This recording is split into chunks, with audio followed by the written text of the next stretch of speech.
Positive thinking is both a philosophy and an expression of faith.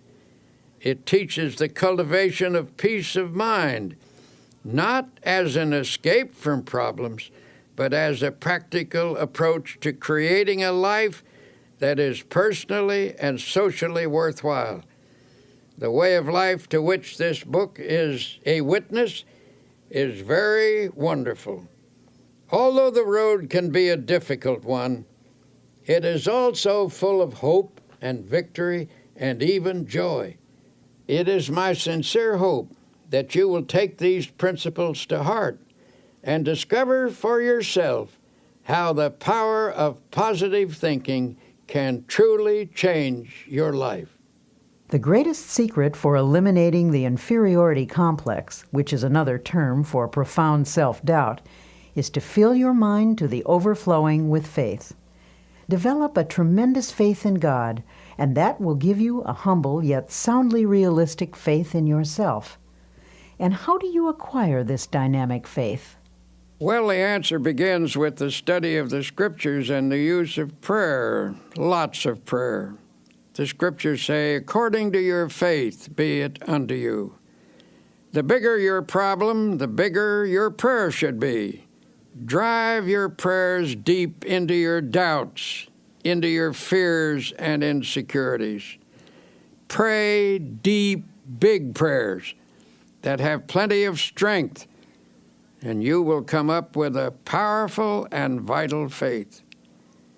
It is also helpful to go to a competent spiritual advisor, a minister, a priest, or a rabbi for instruction. The ability to make faith work for you is a skill, and like any skill, it must be studied and practiced to be perfected. One of the most powerful cures for self-doubt is the thought that you are not alone in this world, that Almighty God is actually with you, helping you, that He will be your companion, that He will stand by you, support you, and see you through every adversity. To practice this belief, simply affirm, God is with me, God is helping me, God is guiding me. Spend several minutes each day visualizing God's presence. Then practice believing that affirmation. Go about your business on the assumption that what you have affirmed and visualized is absolutely true. The release of power and confidence which this procedure stimulates will astonish you. Along with prayer and study of the Scriptures, another very effective way to build self-confidence is by suggesting confidence concepts to yourself. If your mind is obsessed by thoughts of insecurity and inadequacy, that is, of course, because such thoughts have dominated your thinking over a long period of time. You must give your mind a different and more positive thought pattern, and that requires discipline. In the busy activities of daily existence, the repetition of positive ideas can help re-educate the mind and make of it a power-producing plant. It is possible, even in the midst of your daily work, to drive confident thoughts into your consciousness. Let me tell you about a method one man discovered. This man once went around with the feeling that something terrible was going to happen to him, and it made his life miserable, of course. His mind was saturated with a sense of inferiority. This mental state was reflected in his business, which was doing poorly. But then he hit upon a plan which knocked all those thoughts out of his mind, a plan which allowed him to live with a sense of confidence in himself and in life. I'm a traveling salesman, he explained, and I drive around all day calling on my customers. I've discovered that while a person drives, he or she thinks all kinds of thoughts. If the pattern of thought is negative, one will think many negative thoughts during the day, And that's the way I used to be, he said. I used to drive around all day between calls with my mind full of fear and defeat. And that is one of the reasons my work was going so poorly. Then he showed me his plan. In his glove compartment, he kept a pack of small cards. He chose one and clipped it on the instrument panel of his car. It read, "If you have faith, nothing shall be impossible unto you." He pulled out another which read, "If God be for us, who can be against us?" He told me that as he drove around, he memorized these thoughts. He said, "I've learned to think differently as a result of this practice. The old insecurities that used to haunt me are just about all gone now. And instead of thinking thoughts of defeat and despair, I think thoughts of faith and courage. It is really wonderful the way this method has changed me. It has helped my business too. For how can you expect to make a sale if you approach a customer thinking you're going to fail? This plan is a very wise one.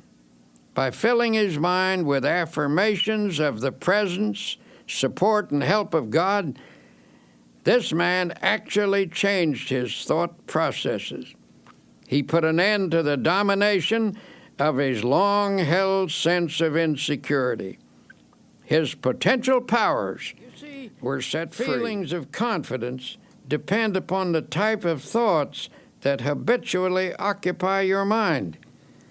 If constantly you fix your attention upon dire events that might happen, the result is that you will constantly feel insecure. And what is even more serious is the tendency to create, by the power of thought, the very condition you fear. But when you fill your mind with thoughts of faith, confidence, and security, you force out all thoughts of doubt and weakness. One man I know used a process I'll repeat often in this tape.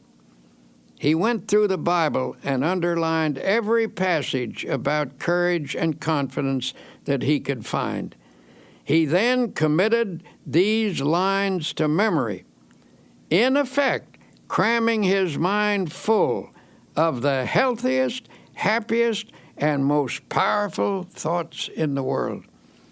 After a few weeks, the change in him was little short of remarkable. From almost complete defeat, he became an inspiring and confident personality. He now radiates courage and magnetism. He regained confidence in himself and in his own powers by a simple process of thought conditioning. Ralph Waldo Emerson declared a tremendous truth when he said, "They conquer who believe they can." He also said, "Do the thing you fear, and the death of fear is certain." Practice confidence and faith, and your fears and insecurities will soon have no power over you. From daily difficulties to large-scale problems, tend to dissipate energy and leave you spent and discouraged. In such a condition, your true inner power is often obscured, and it becomes easy to yield to setbacks by feeling hopeless. When you find yourself in such a state, it is important to reappraise your assets. A reasonable self-evaluation will convince you that things are not as hopeless as you think they are. For example, a man of 52 consulted me. He was in despair. He told me that everything he had built up over his lifetime had been swept away. "Everything?" I asked sympathetically. "Everything," he repeated. "I have nothing left at all. Everything is gone. There is no hope, and I am too old to start all over again." And he said, "Sadly, I have lost all faith." Naturally, I felt sympathetic toward him, but it was evident that his chief trouble came from the dark shadows of hopelessness in his thinking. These shadows had entered into his mind and had distorted his outlook. His true powers had retreated behind this twisted thinking, leaving him without any force. So I said, suppose we take a piece of paper and on it list the values you have left. Ah, there's no use, he sighed. I haven't a single thing left. Well, I said, let's just see anyway. Now, is your wife still with you? Why, yes, of course, and she's wonderful, he added. We've been married for 30 years. She would never leave me, no matter how badly things were. All right, I said, let's put that down. Wife still with me. And how about your children? He said, actually, they've all told me that they love me and will stand by me. They are wonderful. Well, then, that is number 2. Children love you and will stand by you. Have you any friends? Yes, he said, I really have some fine friends who've offered to help. They've been very generous, but what can they do? So I wrote down number 3, fine friends who hold you in esteem. How about your integrity, your standing in the community? Oh, okay. I've always tried to do the right thing. Well, let's put that down as number 4, integrity, good standing. How about your health? My health is okay, I'm glad to say. Number 5, then, is good physical health. How about the United States? Do you still think it's the best place to do business and is the land of opportunity? Well, you and me both agree that it's the only country in the world we'd want to live in, he replied. Well, then that's number 6. You live in the USA, land of opportunity, and you're glad to be here. Then I asked, how about your religious faith? Do you believe in God and that God will help you? Yes, he admitted, I don't think I could have gotten through this at all if I hadn't had some help from God. At this point, I read him the assets we'd listed. Then I shoved it across the table to him. Take a look at that, I said. You've got quite a total of assets there. I thought you told me everything had been swept away. He grinned sheepishly. I guess I never thought of the situation that way. Perhaps things aren't so bad at that, he said pensively. Maybe I can start all over again. If I could just get some confidence, if I could just get the feel of some power inside me. Well, in time, he did get that feeling, and he did start all over again. But he did so only when he changed his viewpoint, his mental attitude. It was faith that swept away his doubts and gave him more than enough power to overcome all of his difficulties. And I must admit, he had plenty illustrates a profound at the time. truth, that attitudes are more important than facts. Anything facing us, however difficult, is not as important as our attitude towards it. The secret to rising above most difficulties is simply to gain a more balanced view, with a slant that is weighted a bit on the positive side. So if you feel you are defeated and have lost confidence in your ability to win, tell you what you do. Take a piece of paper and make a list, not of the factors that are against you, but of those that are for you. If anyone thinks constantly of opposing forces, those forces will get built up until they assume a formidable strength, which they actually don't possess. But if you mentally visualize and affirm and reaffirm your assets, you will rise out of even the most awesome difficulty. Your inner powers will reassert themselves, and with the help of God, lift you from defeat to victory. To help you start building up your self-confidence, here are 7 suggestions. 1. Create a mental picture of yourself as a success. Hold on to this picture tenaciously. Never permit it to fade. Since your mind tries to complete what it pictures, always picture success, no matter how badly things seem to be going at the moment. Whenever a negative thought about your personal power comes to mind, deliberately voice a positive thought to cancel it out. 2. Don't build up obstacles in your imagination. Minimize them instead. Problems should be seen for what they are and never inflated by fearful thoughts. 3. Don't be awestruck by other people or try to copy them. Remember that most people, despite a confident appearance, are often as scared and as doubtful of themselves as you are. 4. Get a competent counselor to help you understand the origin of your feelings of inferiority and self-doubt. These feelings often begin in childhood. Self-knowledge leads to a cure. 5. Each day, practice the following affirmation. Repeat it out loud if possible. I can do all things through Christ who strengthens me. Here's another dynamic affirmation. If God be for us, who can be against us? 6. Make what you think is a true estimate of your own ability, then raise it 10%. Don't become egotistical, but develop a wholesome self-respect. Believe in your own God-released powers. 7. Put yourself in God's hands. To do that, simply state, I am in God's hands. Then believe you are now receiving all the power you need. Affirm that the kingdom of God is within you, in the form of adequate power to meet all of life's demands. Remind yourself that God is with you and there is nothing that can defeat him. Now, Dr. Peale illustrates an important fact about human nature. You can think your way to failure and misery, but you can also think your way to success and happiness. Because thoughts are real and dynamic, learning to harness their power is a crucial step in creating a life of your own choosing. Some years ago, I was working with a group of people to establish a nonprofit inspirational magazine. At one point, our endeavor was faced with severe financial problems. In other words, it was almost broke. And when it seemed almost impossible to keep going, I called a meeting.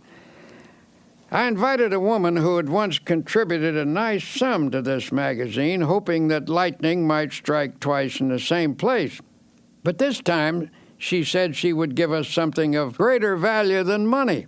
This rather surprised us, for under the circumstances, we couldn't think of anything more valuable than money.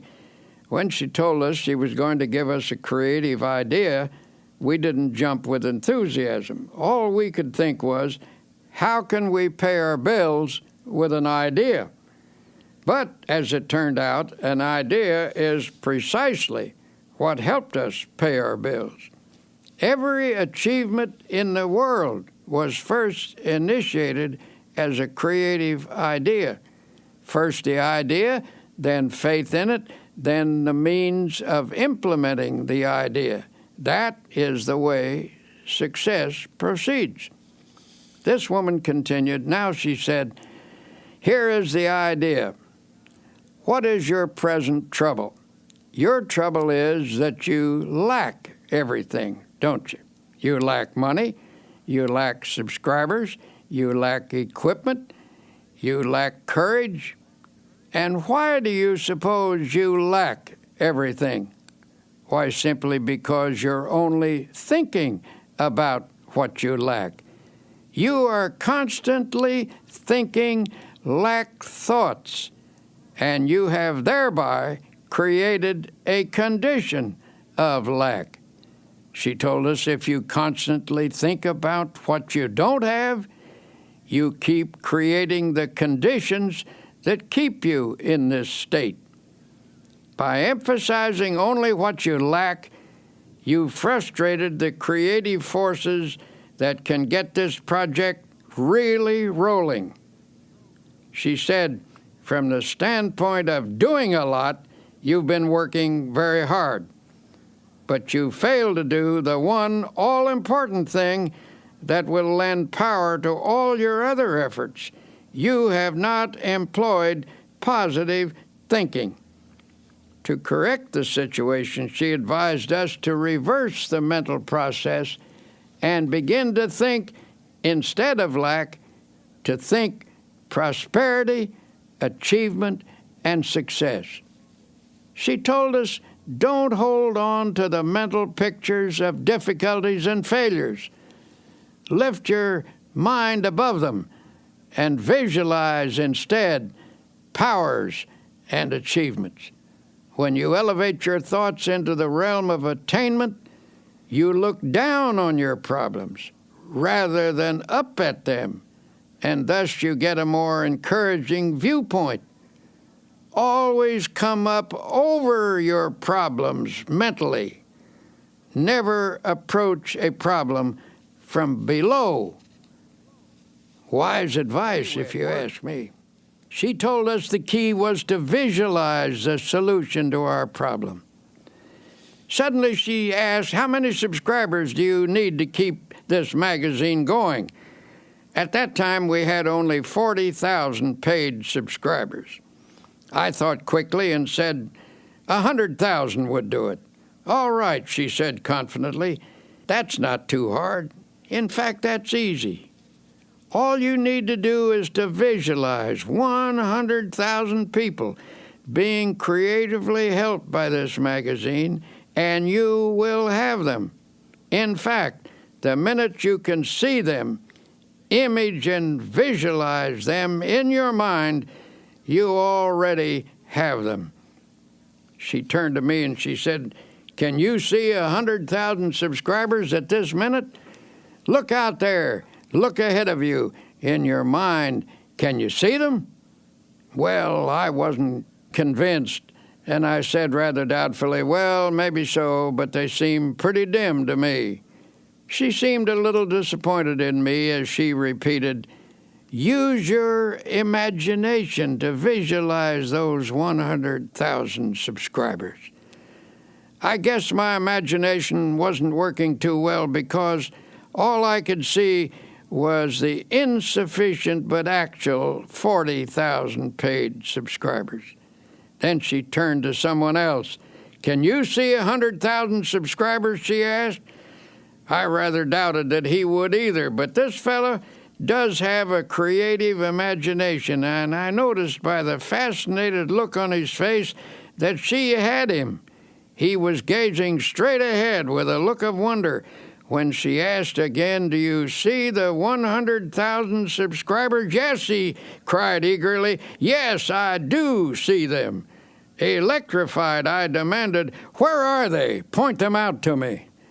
Then I, too, began to visualize them. Now, continued the woman, let us say a prayer and together thank God for giving us 100,000 paid subscribers. Frankly, I thought that was pushing the Lord rather hard. But then I remembered a verse in the Scripture where it says, and all things whatsoever ye shall ask in prayer, believing, ye shall receive them.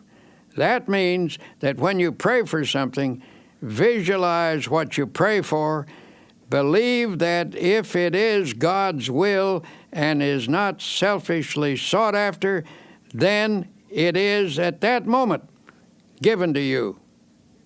If you have difficulty believing this story, let me assure you that from that moment on, our magazine enterprise never lacked for anything. I tell you this because I was awed by the experience, realizing that I had stumbled upon a tremendous formula for personal victory. I call it the power of positive imaging. I decided to apply it from then on to my own problems, and whenever I've done so, I've had marvelous results. But whenever I've failed to do so, I've missed great most important opportunities. Insights about the human race was expressed by the famous psychologist William James. He said, the greatest discovery of my generation is that human beings can alter their lives by altering their attitudes of mind. In other words, as you think, so shall you be. If you want to improve your situation, get rid of all your old, tired, worn-out thoughts. Fill your mind with fresh, new, creative thoughts of faith, love, and goodness. By this process, you can actually remake your life. One business executive I know is the type of person who is never defeated. No problem, no setback, no obstacle ever gets him down. He simply attacks each difficulty with an optimistic attitude and a ready confidence that it will work out all right. And in some strange way, it always does. He seems to have a magic touch in life, a touch that never fails. One day he told me his secret. I was visiting his plant, a modern structure equipped with the latest machinery, using the most up-to-date production methods. It was a factory of outstanding efficiency. When we entered his office, which was decorated in a very modern style, I was quite surprised to find on his highly polished mahogany desk a battered old copy of the Bible. That book, he replied, pointing to the Bible, is actually the most up-to-date thing in this plant. Equipment wears out and furnishing styles change. But that book is so far ahead of us that it never gets out of date. When I went to college, my good Christian mother gave me that Bible, saying if I would read and practice its teachings, I would learn how to get through life successfully, just to humor her. But for years, I practically never looked at it. I thought I didn't need it. Well, how stupid can you get? And I got my life in a terrible mess. He continued his story saying everything went wrong, primarily because I was wrong. I was thinking wrong and acting wrong. I succeeded at practically nothing, failed at almost everything. Now I realize that my principal trouble was wrong thinking. I was negative, resentful, cocky, opinionated. Nobody could tell me anything. I was filled with gripes at everybody. Little wonder I had no friends. Well, he said, one night I was going through some papers and I came across the long-forgotten Bible. It brought up old memories, and I started to read it aimlessly. It's strange how things happen, how in just a moment of time, everything can become different. As I read, a sentence leaped up at me, a sentence that changed my life. And when I say changed, I mean changed. Here is the sentence this man quoted. The Lord is the strength of my life. In this will I be confident. I don't know why that one line affected me so, he went on, but it did. I now know that I was weak and a failure because I had no faith, no confidence. But when I read that line, something clicked in my mind. I guess I had what they call a spiritual experience. I decided to put my faith in God thereafter and sincerely try to do my best, following the principles laid down in the Bible. As I did so, I began to get hold of a new set of positive thoughts. In time, my old ways of thinking faded away, and these new thoughts took over and remade me. This incident illustrates an important fact about human nature, which is you can think your way to failure and misery, but you can also think your way to success and happiness. The world in which you live is not primarily determined by outward conditions and circumstances, but by the thoughts that habitually occupy your mind. As Emerson declared, a man is what he thinks about all day long. It has been said that thoughts are things, that they actually possess dynamic power. You can actually think yourself into or out of situations. You can make yourself ill with your thoughts, and by the same token, you can make yourself well by the use of a healing type of thought. Think positively, and you create an atmosphere that nurtures the development of positive outcomes. Potential positive ideas are working in your mind. By releasing and developing these ideas, you can solve your financial problem or your business situation or anything. The practical use of your creative, positive thought pattern can remake your life, and you along with it.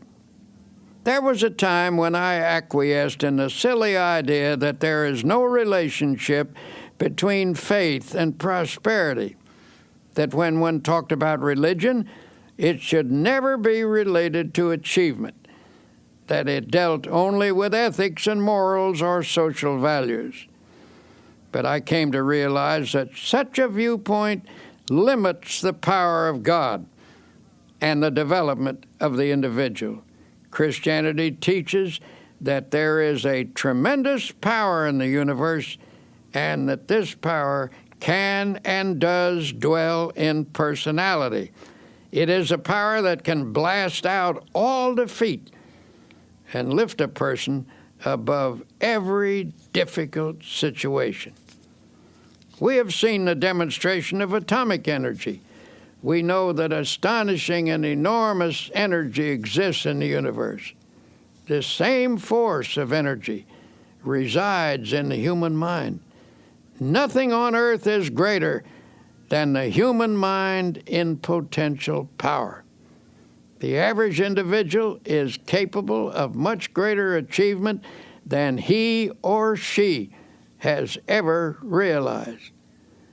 When you actually learn to release your potential power, you will discover that your mind contains ideas of such innovative and creative value that you need not lack for anything anymore. By the full and proper use of your power, stimulated by God's power, you can make just about anything of your life, anything you will pray for and work for. So, tell you what, look deeply into your mind. Amazing wonders are there. Here is a method that will help creative thoughts to flow freely from your mind. First, quiet your mind so that inspirations may rise from its depths. Believe that God is now, this minute, helping you. Form a picture in your mind of your life as it should be. Believe in it. Pray about it. Work at it. Never give up on it. Organize your life on a spiritual basis so that God's mighty principles really go to work within you.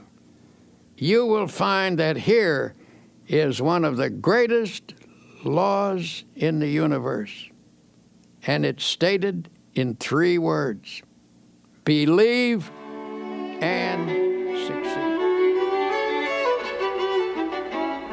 In the final analysis, the basic reason a person fails to live a creative and successful life is because of error within himself.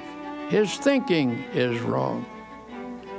When the 23rd Psalm says, "He leadeth me in the paths of righteousness," it not only means that a person is to depart from evil and do good, but that he is to change his thinking from wrong to right, from error to truth. The great secret of successful living is to reduce the amount of error in oneself and increase the amount of truth. It's just that simple. A constant stream of positive, God-guided thoughts creatively affects the circumstances of life. For inner truth always guides you toward the right path, and therefore leads to the right results.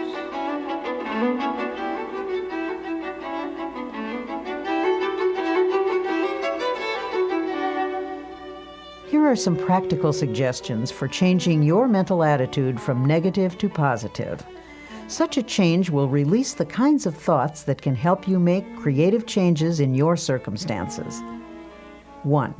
For the next 24 hours, deliberately speak hopefully about everything: your job, your health, your future.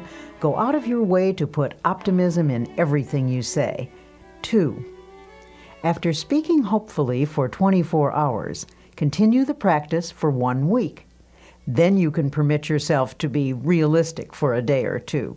You'll discover that what you meant by realistic a week ago was actually pessimistic, and what you now mean by realistic is something entirely different. It is the dawning of the positive outlook. When most people say they're being realistic, they delude themselves. They are simply being negative. 3. Feed your mind even as you feed your body. A healthy mind requires nourishing, wholesome thoughts. Start at the beginning of the New Testament and underline every sentence about faith. Continue doing this until you've marked every passage in the 4 books: Matthew, Mark, Luke, and John. 4. Commit all of those passages to memory. Learn one each day until you can recite the entire list from memory. This will take time, but remember, you've spent much more time being a negative thinker. Unlearning a negative pattern requires time and effort. 5. Make a list of your friends who are positive thinkers and deliberately cultivate their company. Don't abandon your negative friends, but get closer to those with a positive point of view until you've absorbed their spirit. 6. Try to avoid arguments, but whenever a negative attitude is expressed, counter with a positive and optimistic opinion. 7. Pray a great deal and always let your prayers take the form of thanksgiving. Assume that God is giving you great and wonderful things, for if you think He is, He surely is. God will not give you any greater blessing than you can believe in. Remember, according to your faith, be it unto you.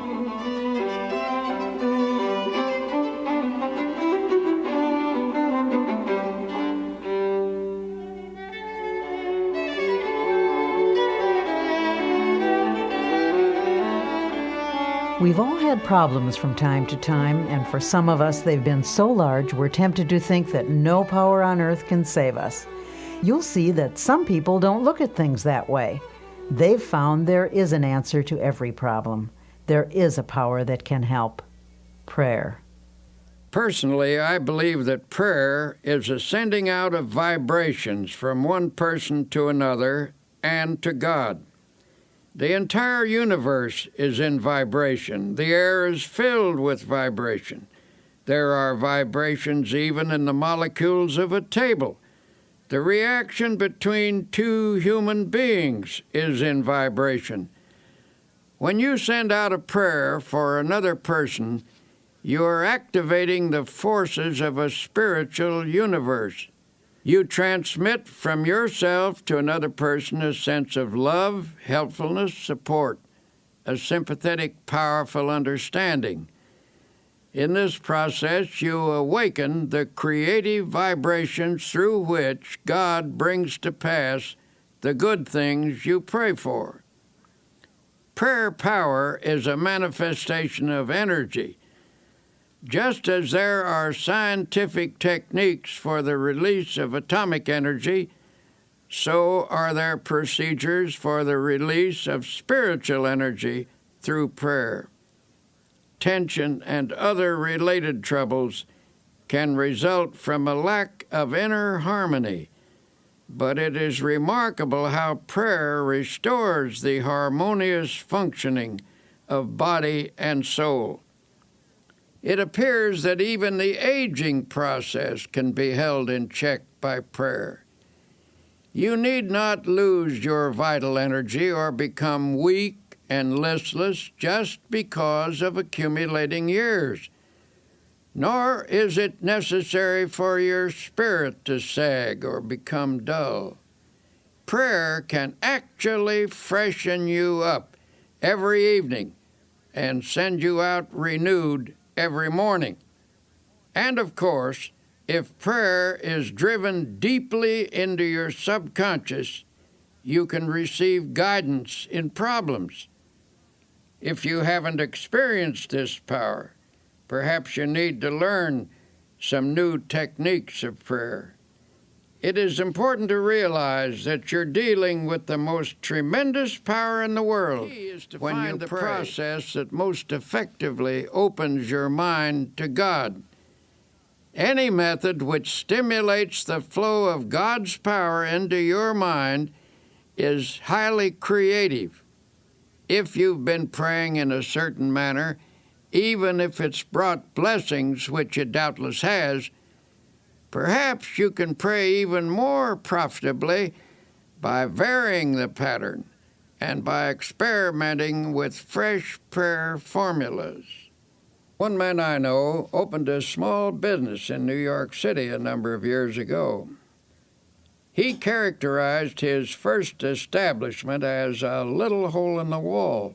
He had only one employee. In a few years, this man moved into more extensive quarters. It became a very successful operation. As he described it, his method of business was to fill the little hole in the wall with optimistic prayers and positive thoughts. He declared that hard work, positive thinking, fair dealing, right treatment of people, and the proper kind of praying always gets results. This man, who certainly has a creative and innovative mind, worked out his own formula for solving his problems. It's a curious formula, but I have practiced it myself, and I know that it works. 1. Prayerize. 2. Picturize. 3. Actualize. By prayerize, he meant a daily system of creative prayer. When a problem arose, he talked it over with God very simply and directly. He didn't talk to God as to some vast and far-off shadowy being, but conceived of God as being with him there in his office, in his home, on the street, in his car, always nearby as a partner and close associate. He took seriously the biblical injunction to pray without ceasing. He interpreted this to mean that he should go about the business of each day, discussing with God in a natural manner the questions and decisions that had to be resolved. He filled his daily life full of prayer. That is to say, he lived by prayer. For example, he would say, "What will I do about this, Lord?" Or, "Give me a fresh insight on this, Heavenly Father." The presence of God finally came to dominate his conscious and ultimately his unconscious thinking. In effect, he prayerized his daily life and business. In his formula of creative prayer is to picturize. We've all seen how the person who assumes success tends to already have success. People who assume failure tend to have failure. When either failure or success is pictured, there is a very strong tendency for that picture to actualize as fact and become reality. To assure something worthwhile happening, therefore, first pray about it and test it according to God's will. Then print a picture of it on your mind as happening, holding that image firmly in consciousness. Continue to check that picture to God's will. That is to say, put the matter in God's hands and follow God's guidance. Work hard and intelligently, thus doing your part to achieve success in the matter. Practice believing and continue to hold the picture firmly in your thoughts. Do this, and you will be astonished at the ways in which that which is visualized comes to pass. A woman became aware she and her husband were drifting apart. Theirs had been a happy marriage, but the wife became preoccupied with social affairs, and the husband had gotten super busy. Before they knew it, the old-time close companionship was gone. Then, one day, she discovered his interest in another woman. At this, she lost her head and became hysterical. When she consulted her minister, he listened to her tale and then turned the conversation to herself. She admitted that she had become self-centered, sharp-tongued, and nagging. She then confessed that she had never felt herself the equal of her husband. Her sense of inferiority had made her retreat actually into antagonism.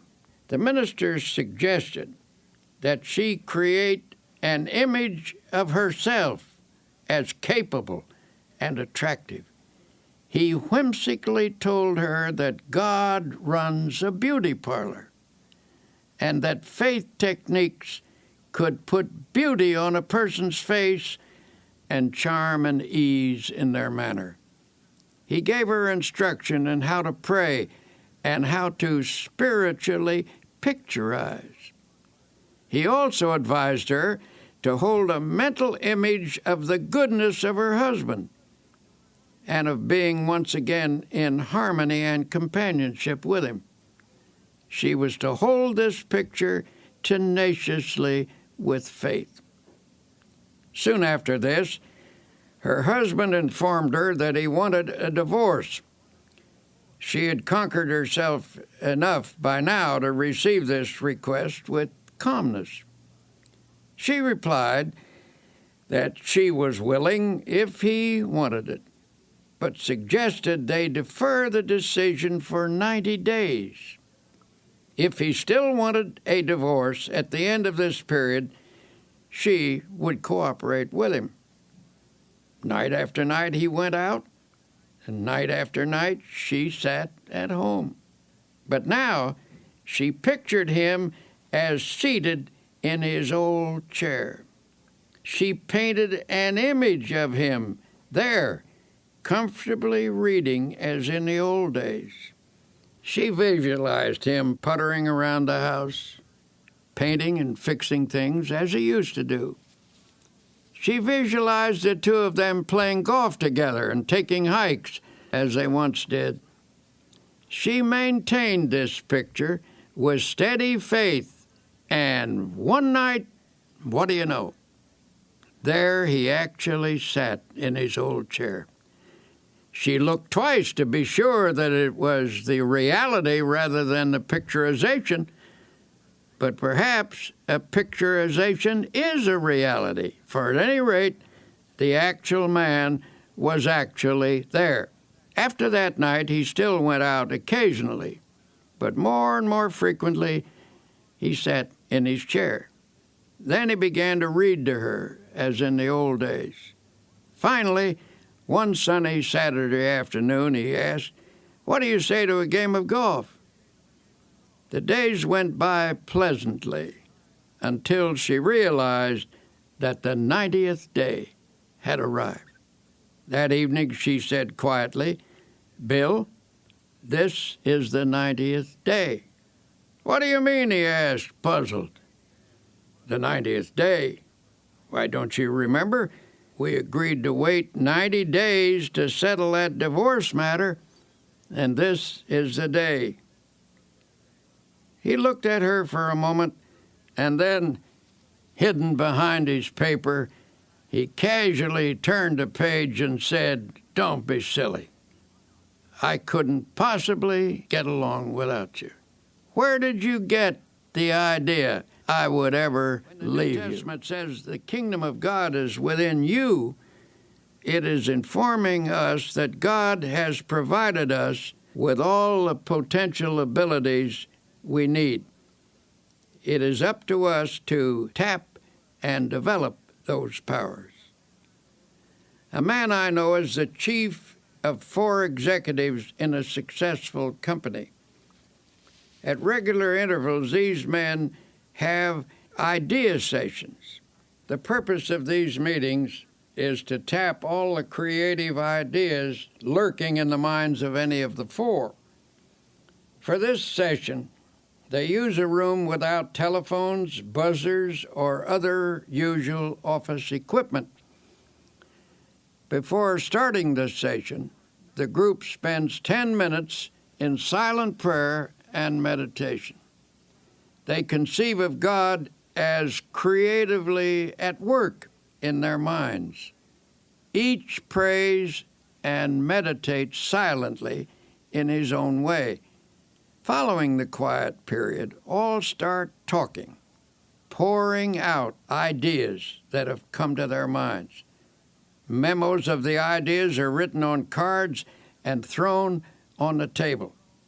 No one is permitted to criticize any idea at this point, for they believe that argument can stop the flow of creative thought. The cards are gathered up to be evaluated at a later session, which follows this idea tapping session, where thinking is stimulated by prayer power. As one of the executives explained, we've come up with insights that not only show on our bottom line, but which have given us a new feeling of confidence. Beyond that, a deeper feeling of fellowship among the 4 of us has grown, and this has spread to others as well. Alert people everywhere are finding that by trying prayer power, they feel better, work better, sleep better, are better. A young woman came to me a while ago and admitted that she was filled with hate, jealousy, and resentment. She was also very apprehensive, always worrying about her children, that they would be sick or get into an accident or fail in school or something. Her life was an unhappy mixture of fear and worry. I told her that the practice of creative prayer could change her life.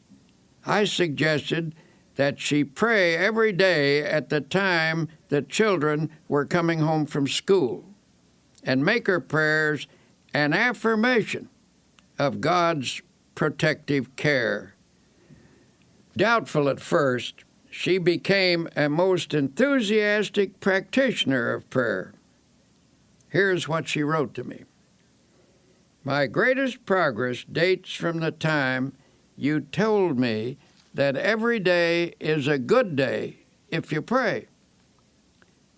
I began to put into practice the idea of affirming that this would be a good day the minute I woke up in the morning, and I can positively say that I haven't had a bad or upsetting day since that time. The amazing thing is that my days actually haven't been any smoother or any more free from petty annoyances than they ever were, but they just don't seem to have the power to upset me anymore. Every night I begin my prayers by listing all the things for which I am grateful, little things that added to the joy of the day. I know that this habit has geared my mind to pick out the nice things and forget the unpleasant ones. The fact that for 6 weeks I have not had a single bad day and have refused to get downhearted with anyone is really people marvelous find tremendous to me. power each day through prayer. Here are 10 suggestions for achieving effective results from your prayers. 1. Set aside a few minutes each day. Do not say anything. Simply practice thinking about God. This will make your mind spiritually receptive. 2.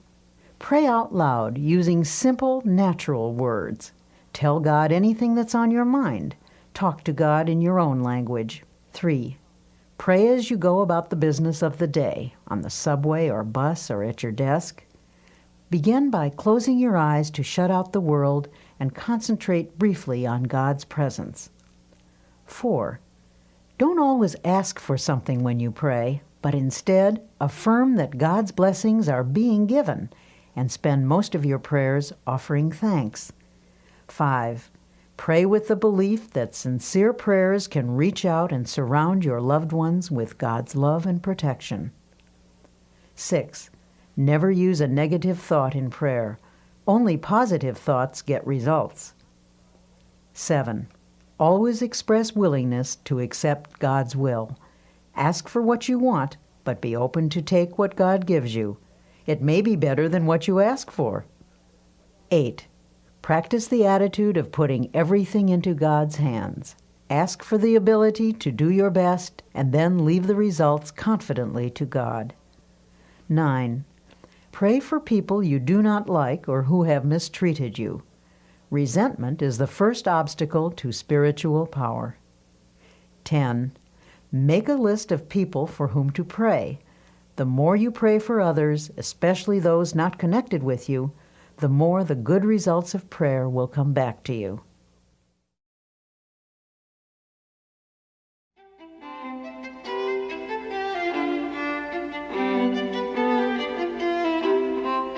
Some people, it seems, always have an extra dash of energy for just about any task they want to undertake. What's the secret? How do they do it? In this lesson, entitled Tune Into the Infinite, Dr. Peale talks about the source of all energy and how to tap into its boundless power. A Major League Baseball pitcher once played a long game when the temperature was over 100 degrees. He lost several pounds as a result of the afternoon's exertion, and at one stage of the game his energy was severely depleted. But this man had a unique method for restoring energy. He simply repeated a passage from the Old Testament. But they that wait upon the Lord shall renew their strength. They shall mount up with wings as eagles. They shall run and not be weary, and they shall walk and not faint. The pitcher completed the game with energy to spare. He explained the technique by saying, I sent a powerful energy-producing thought through my mind. As this baseball player discovered, prayer has the power to alter not only our attitudes, but our energy level as well. How we think we feel physically has a definite effect on how we actually feel. If your mind tells you that you're tired, the nerves and the muscles accept that as a fact. If your mind is intensely interested in something, you can keep on with an activity indefinitely. In the same way, our spiritual life functions through our thoughts, especially when we pray. When you tell yourself that you have powerful internal resources, you supply attitudes of faith to your mind. Such attitudes increase your energy and your well-being. A man full of vitality and vigor says that he goes to church regularly to get his batteries recharged. His concept is sound. God is the source of all energy. Atomic energy, electrical energy, spiritual energy. Indeed, every form of energy derives from the Creator. The Bible emphasizes this point when it says, He giveth power to the faint, and to them that have no might He increaseth strength. And here's how the Bible describes life's energizing and re-energizing process. In Him we live and move and have our being. In other words, from God we receive our vitality and our dynamic energy, and through Him we attain completeness. Contact with God establishes within us a flow of the same type of energy that recreates the world, that renews springtime every year. When we're in spiritual contact with God through our thoughts, divine energy flows through us and automatically renews the original creative act. It's not unlike an electric clock connected to an outlet. The clock continues to keep time until it's unplugged. Then it stops because it has lost contact with its source of power. When we lose contact with our divine source of energy, much the same thing happens. We can tap into a reservoir of boundless power, and from this source we can draw on unlimited energy for body and mind. A friend of mine, a man whose responsibilities are very heavy, works from morning until night without interruption, but this fellow always seems able to assume new obligations. Most importantly, he has the knack of handling his work easily and efficiently. One day I happened to be talking with his physician, and I commented that I hoped this man wasn't setting a dangerous pace that could lead to a breakdown. The doctor shook his head. "No," he replied, "I don't think there's any danger of a crack-up.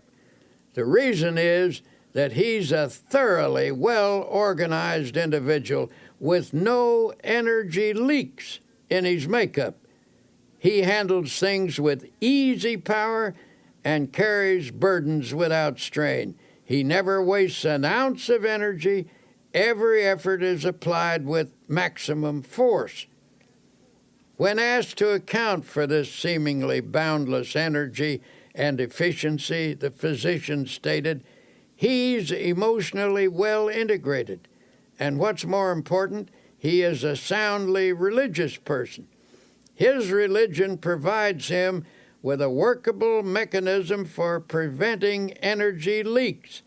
It isn't hard work that drains off energy, but emotional upheaval, and this man is entirely free." People are realizing that the maintenance of a sound spiritual and emotional life is an important factor in the enjoyment of a forceful personality.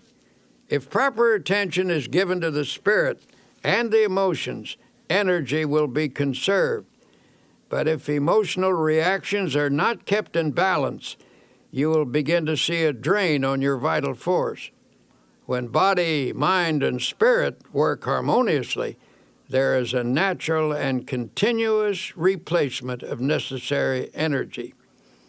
It was the custom of Thomas A. Edison, the world's greatest inventive wizard, to come home from his laboratory after many hours of labor and lie down on his old couch. His wife said he would fall asleep as naturally as a child. In perfect relaxation, he would sink into a deep and untroubled slumber. After 3 to 5 hours, he would become instantly wide awake, completely refreshed, and eager to return to his work. When she was asked to analyze her husband's ability to rest in such a natural and complete manner, Mrs. Edison said, "He was nature's man." By that she meant that he was completely in harmony with nature and with God. He was free from obsessions, disorganization, conflict, mental quirks, and emotional instability. He worked until he needed to sleep. Then he slept soundly, arose, and returned to his work. He lived a long life and was in many respects the most creative mind ever to appear on the American continent. He drew his energy from emotional self-mastery, the ability to relax completely, his amazingly harmonious relationship with the universe caused nature to reveal to him its inscrutable secrets.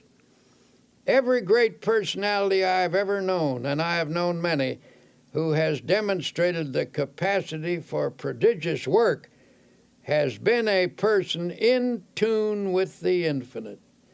Every such person seems in harmony with nature and in contact with divine energy. They haven't necessarily been pious people, but invariably they have been extraordinarily well organized from an emotional and psychological point of view. It is fear, resentment, inner conflicts, and obsessions that throw us off balance and thus cause the expensive and unnecessary expenditure of natural awakening force. To the close relationship between religion and health, we are beginning to comprehend a basic truth that our physical condition is determined very largely by our emotional condition, and our emotional life is profoundly regulated by our thought life. All through its pages, the Bible talks about vitality and force and life. The supreme overall word of the Bible is life, and life means vitality, to be filled with energy. Jesus stated the key expression, "I am come that they might have life, and that they might have it more abundantly." Or as one version has it, "I am come that they might have life and have it in all its fullness." This does not rule out pain or suffering or difficulty, but the clear implication is that if a person practices the creative and recreative principles of Christianity, he can live with power and energy. It's important to note that the practice of these principles will bring a person into the proper tempo of living. Our energies are frequently destroyed because of the abnormally high pace at which we go about our lives. To conserve energy, you must get your personality speed synchronized with the rate of God's movement. God is in you. If you are going at one rate and God at another, you will tear yourself apart. Though the mills of God grind slowly, yet they grind exceedingly small. The mills of most of us grind very rapidly, and so they grind poorly. When we become attuned to God's rhythm, we develop a normal tempo within ourselves, and energy flows freely. The hectic habits of this age have many disastrous effects. Everything is speeded up, and for that reason many people feel unnecessarily tired. The solution is to get into the time synchronization of Almighty God. One way to do this is by going out some warm day and lying down on the earth. Get your ear close down to the ground and listen. You will hear all manner of sounds. You will hear the movement of the spheres, the wind in the trees, and the murmur of insects. You will discover presently that there is in all these sounds a well-regulated tempo. You cannot get that tempo by listening to traffic in the city streets, for it is lost in the confusion of sound. You can get it in church, where you hear the Word of God and the great hymns. Truth vibrates to God's tempo in a church, but you can also find it in a factory, if you have a mind to. To get yourself in tune with the rhythm of God, first allow yourself to relax physically. Then conceive of your mind as also relaxing. Then visualize the soul as becoming quiescent, and pray as follows. Dear God, you are the source of all energy. You are the source of energy in the sun, in the atom, in all flesh, in the bloodstream, in the mind. I hereby draw energy from you as from an unlimited source. Then practice believing that you do receive energy. Keep in tune with the tired simply because They aren't interested in anything. Nothing ever moves them deeply. To some people, it makes no difference what's going on or how things go. Their personal concerns are more important than all crises in human history. Nothing makes any real difference to them except their own little worries, desires, and hates.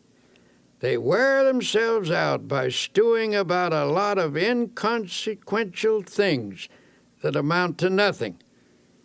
The surest way not to become tired is to lose yourself in something in which you have a profound conviction.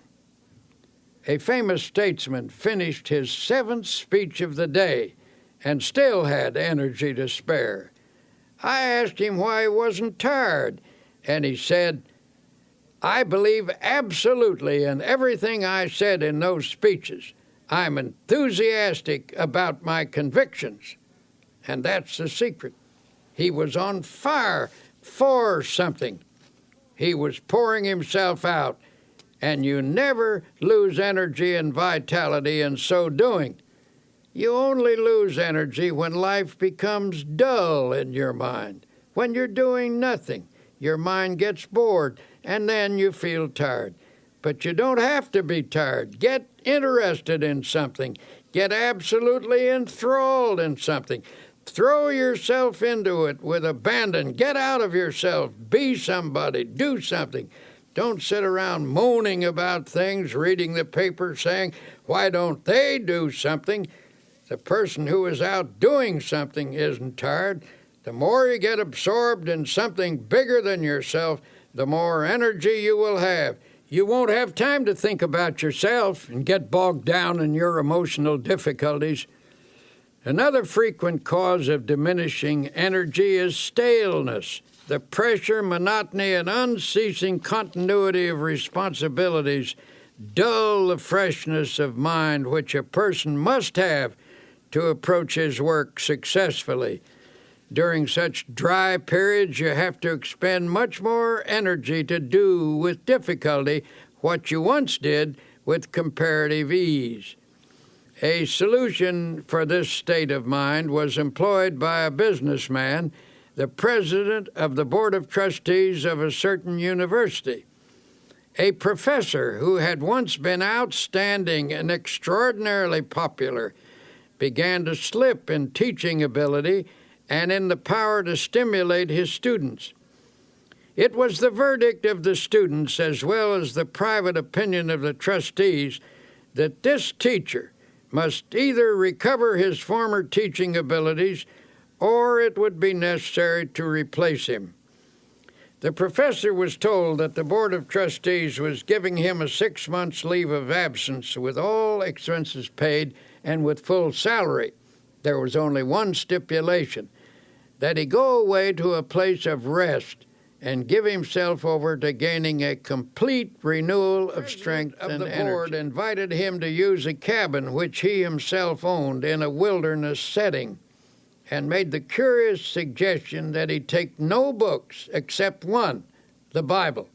He suggested that the professor's daily program be walking, fishing, some manual work in the garden, and an extended period of reading the Bible.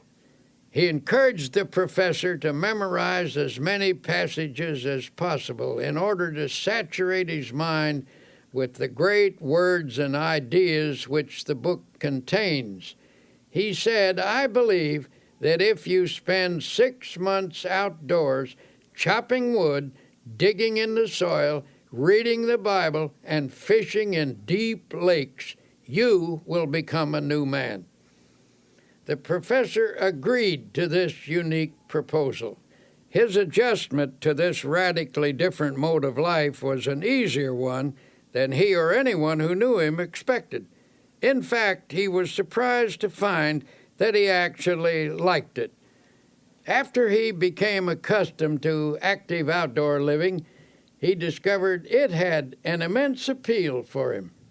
He missed his intellectual associates and his reading for a while, but forced back upon the Bible, his only book, he became immersed in it. To his amazement, he found the Bible to be, as he put it, a library within itself. In the pages of the Bible, he found faith and peace and power. In 6 months, he was a new man. When he returned to teaching, his colleagues and students found him a person of compelling power and exciting inspiration. His staleness had gone, and the old-time energy returned.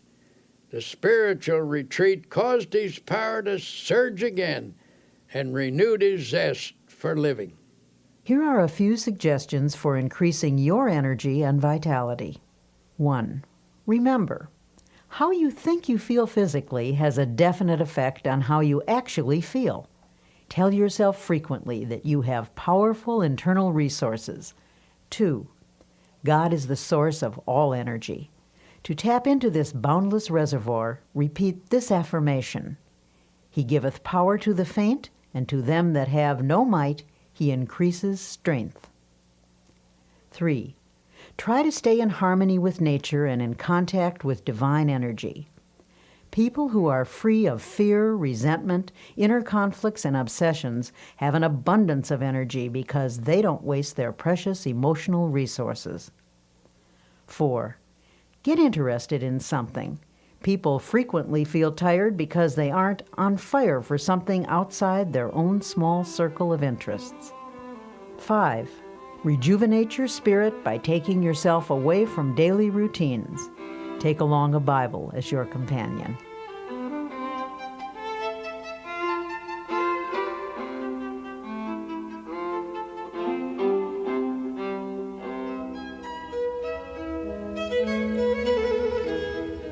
In a chaotic world, a sense of inner harmony is increasingly difficult to achieve. And yet, tranquility is essential to both physical and emotional well-being. In this section, entitled "A Peaceful Mind Generates Power," you will learn one of the most important characteristics of a happy and successful person: peace of mind. How often have you found yourself complaining about how poorly you slept the night before, that you went to bed with an ear full of trouble? Given the choice, wouldn't you rather fall asleep with a mind full of peace? The secret to a mind full of peace lies in one's mental attitude. The life of strain is very difficult. On the other hand, the life of inner peace, being harmonious and without stress, is the easiest type of existence.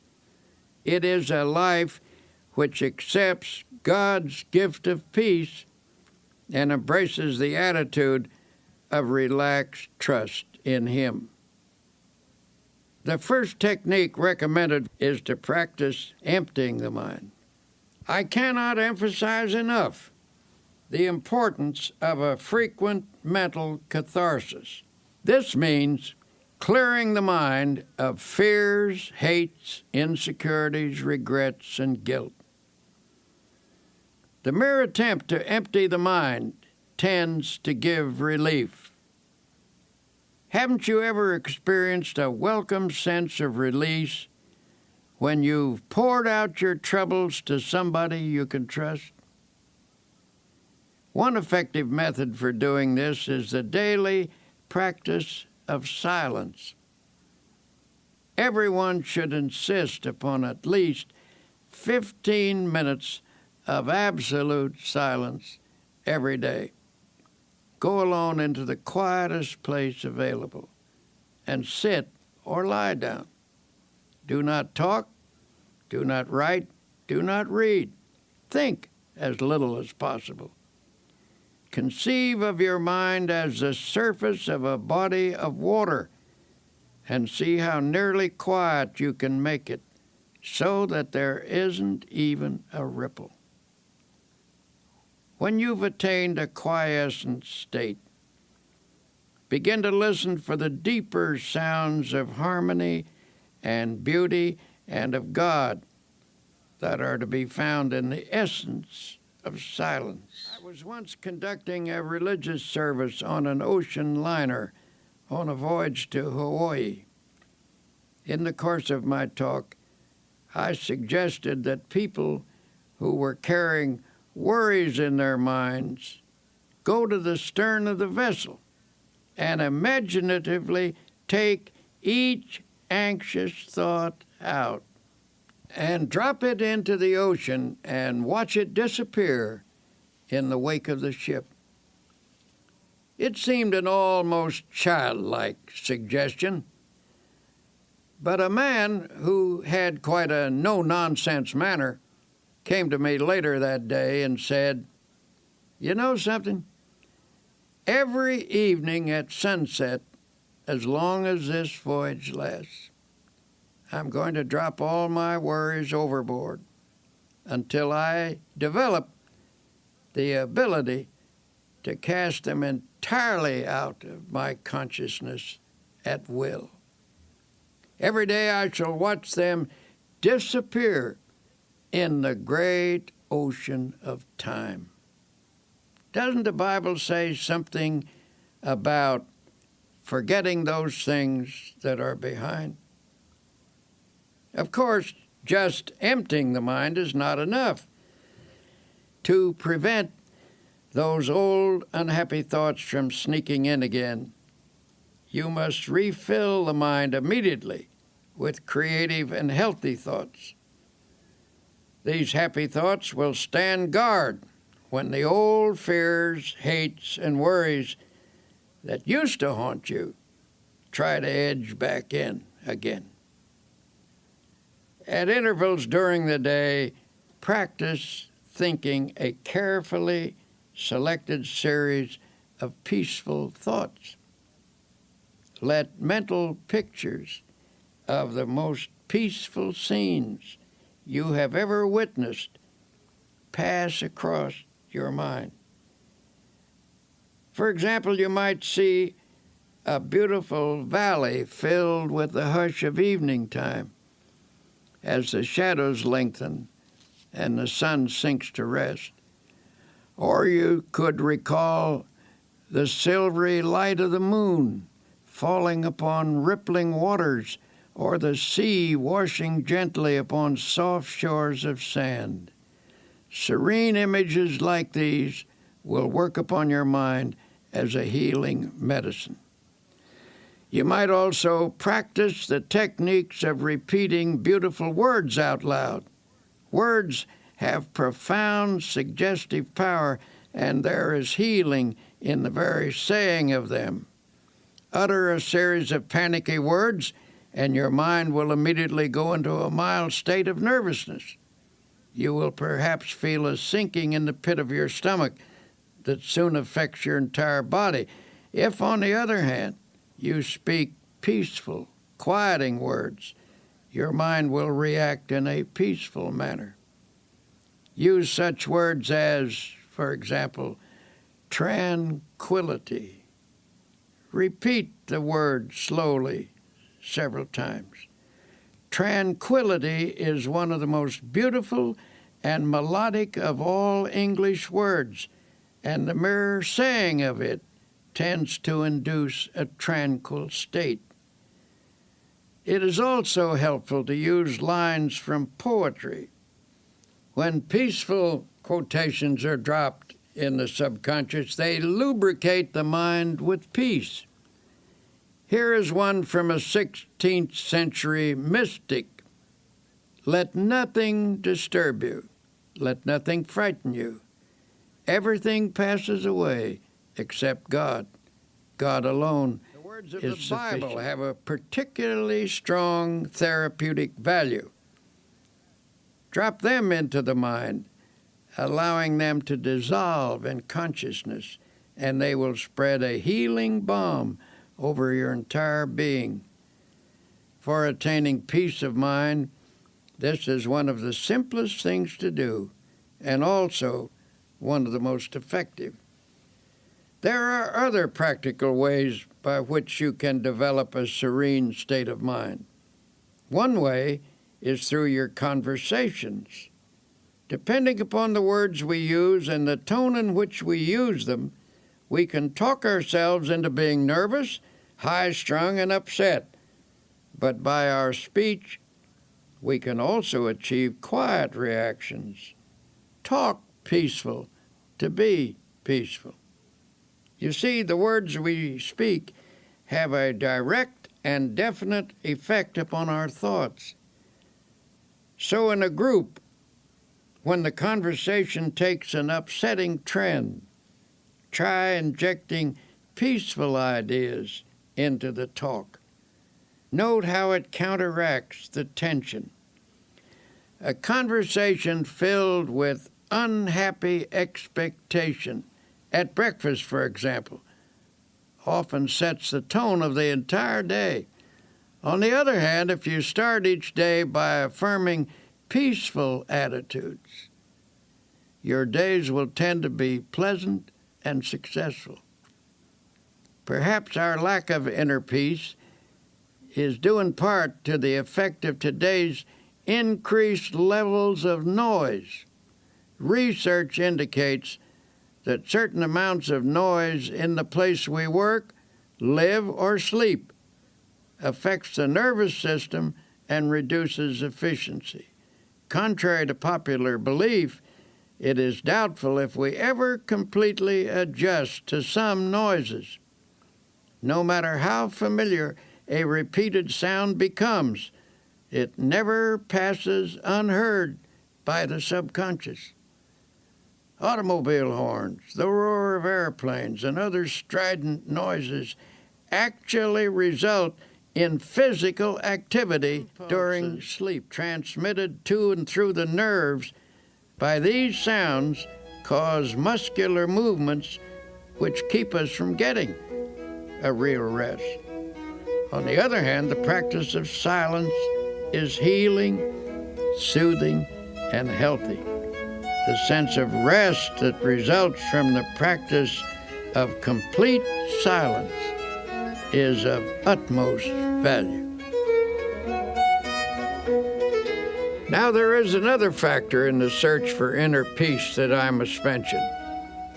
Frequently, I find that people who lack a sense of inner peace are victims of self-punishment.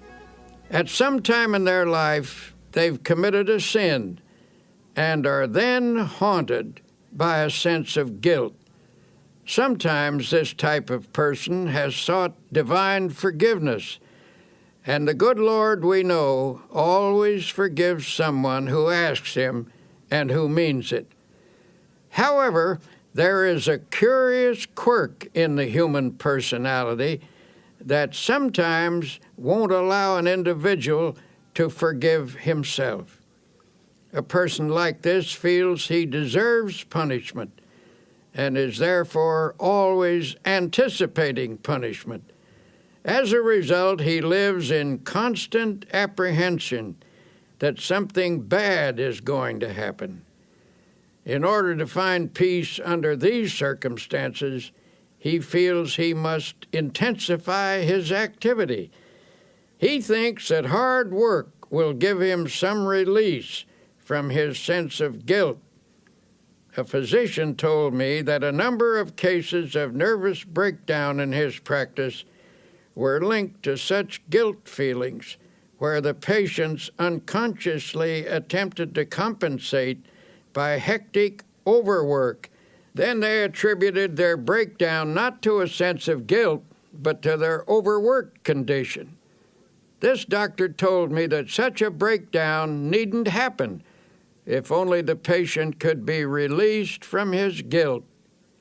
Under such circumstances, peace of mind can be found by yielding the guilt as well as the tension it produces to the healing therapy of God. An acquaintance at a quiet resort hotel. This was a high-pressured, hard-driving, and exceedingly nervous businessman. I found him sitting in the sun in a deck chair and said I was glad to see him relaxing in such a beautiful spot. Nervously, he replied, "I haven't any business being here. I have so much work to do at home. I'm under terrible pressure. I'm nervous, jumpy, I can't sleep. My wife insisted that I come down here for a week. The doctors say there's nothing wrong with me that right thinking and relaxation can't cure. But how in the world do I do that? I would do anything to get a sense of quiet inside myself. We talked a bit, and it came out that he was always worrying that something sinister was going to happen. For years, he had lived in a constant state of apprehension about something happening to his wife or his children or his home. It was not difficult to analyze this case. His trouble rose from a double source, from childhood insecurities and from later guilty experiences. His mother had always felt that something was going to happen, and he absorbed her anxiety feelings. Later, he committed some sins, and his subconscious mind insisted upon self-punishment. As a result of this unhappy combination, he was now suffering from a highly inflamed state of nervousness. Finishing our conversation, I stood beside his chair a moment. There was no one near, so I rather hesitantly suggested, "Would you by any chance like me to pray with you?" He nodded, and I put my hand on his shoulder and prayed. Dear Jesus, as you healed people in the long ago and gave them peace, heal this man now. Give him fully of thy forgiveness, and help him to forgive himself. Separate him from all his sins, and let him know that you do not hold them against him. Set him entirely free from them. Then let thy peace flow into his mind, into his soul, and into his body. He looked up at me with a strange expression on his face, and then turned away, for there were tears in his eyes. Months later, I ran into him in New York, and he said, "Something happened to me that day when you prayed for me. I felt a strange sense of quietness and peace," and he added, "healing." This man now goes to church regularly and reads the Bible every day. He follows the laws of God and has a great deal of driving force. This is a healthy, happy man, for now he has peace in his heart and in his mind. If you're having trouble finding peace of mind, here are a few exercises. 1. Every day, put aside 15 minutes for yourself when you can find absolute silence. Go alone into a quiet place and sit or lie down. Think as little as possible. Allow the silence to open you up to feelings of harmony and beauty. 2. From time to time during the day, practice concentrating on a selected series of peaceful thoughts. Think of your past as a painting from which you can choose the most serene moments you have ever experienced. Allow your mind to dwell in those scenes until you feel you are present in that place and absorbing its tranquility. 3. Practice the technique of repeating beautiful words out loud. Words have profound powers of suggestion, and there is healing in the very saying of them. 4. The words of the Bible are especially therapeutic. Drop them into your mind, allowing them to dissolve in your consciousness, replacing negative thoughts. When your daily pace is a frantic one, it's more important than ever to remember that peace of mind is essential to efficiency, no matter what you do. Dr. Peale's prescription for accomplishing more in your life is to relax for easy power through the healing properties of calmness and quiet. Do you ever fume and fret? Here is a picture of yourself if you do. The word fume means to boil up, to blow off, to be agitated. It conjures up images of someone who is seething and distraught. The word fret is equally descriptive. It is reminiscent of a sick child in the night, a petulant and irritating half-cry, half-whine. To fret is a term usually used when talking about children, but unfortunately it frequently describes the emotional reaction of many adults. The Bible advises us to fret not thyself. This is sound advice for people of our time. If we are to have power to live effectively, we just need to stop fuming and fretting and find instead real peace of mind. But how do you go about doing that? A first step is to reduce your pace, or at least the tempo of your pace. We don't usually realize how fast we're driving ourselves. Many people destroy their bodies by this pace, but even worse, they tear their minds and souls to shreds as well. The pace at which we live is determined by our thinking habits. It's possible for someone to live a quiet, physical existence and yet maintain a fast tempo emotionally. When the mind goes rushing on pell-mell from one feverish attitude to another, it becomes feverish too. This overstimulation produces fatigue, frustration, and emotional illness.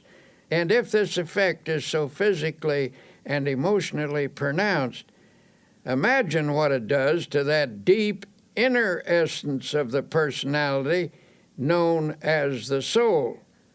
It is impossible to have peace of soul if one's tempo is so feverishly accelerated. God simply won't go that fast. He will not endeavor to keep up with you. He says, in effect, go ahead if you must with this foolish pace, and when you are worn out, I will offer you my healing. But I can make your life rich if only you will slow down and live and move and have your being in me. God moves imperturbably, slowly, and with perfect organization. The only wise rate at which to live is at God's rate. God gets things done, and they are done right, and He does them without hurrying. He neither fumes nor frets. He is peaceful and therefore very efficient. This same peace is offered to us. Peace I leave with you. My peace I give unto you. Sometimes I wonder if this generation isn't so accustomed to tension and noise that many aren't comfortable without it. The deep quietness of woods and valleys, so well known to our forefathers, is almost an alien state to them. It seems that the tempo of their lives doesn't allow them to draw upon the marvelous sources of peace and quietness that the physical world offers. One summer afternoon, my wife and I went for a long walk in the woods. We were stopping at a beautiful lake mountain house, which is set in one of the finest natural parks in this country, 7,500 acres of virgin mountainside, in the middle of which is a lake that is set like a gem in the forest. Here you come out of the deep woods onto some noble promontory and rest your eyes on great valleys set among hills, rock-ribbed and ancient as the sun. These woods, mountains, and valleys constitute what ought to be a sure retreat from every confusion in this world. On this afternoon as we walked, there was a mixture of summer showers and sunlit hours. We were drenched and started to fret about it a bit because it took the press out of our clothes. Then we told each other that it doesn't hurt a human being to get drenched with clean rainwater, that the rain feels cool and fresh on one's face, and that you can always sit in the sun and dry yourself out. So we walked under the trees and talked, and then fell silent. We were listening deeply to the quietness. In the strict sense, the woods are never still. There is tremendous activity always in the process. But on this beautiful afternoon, nature's sounds were quiet, harmonious. Nature was laying its hand of healing quietness upon us, and we could actually feel the tension being drawn off. Just as we were falling under this spell, the faint sounds of something passing for music came to us. It was a nervous, high-strung music, so popular these days. And presently through the woods came 3 young people, and one of them was lugging a portable radio. City people out for a walk in the woods, and tragically enough were bringing their noise along with them.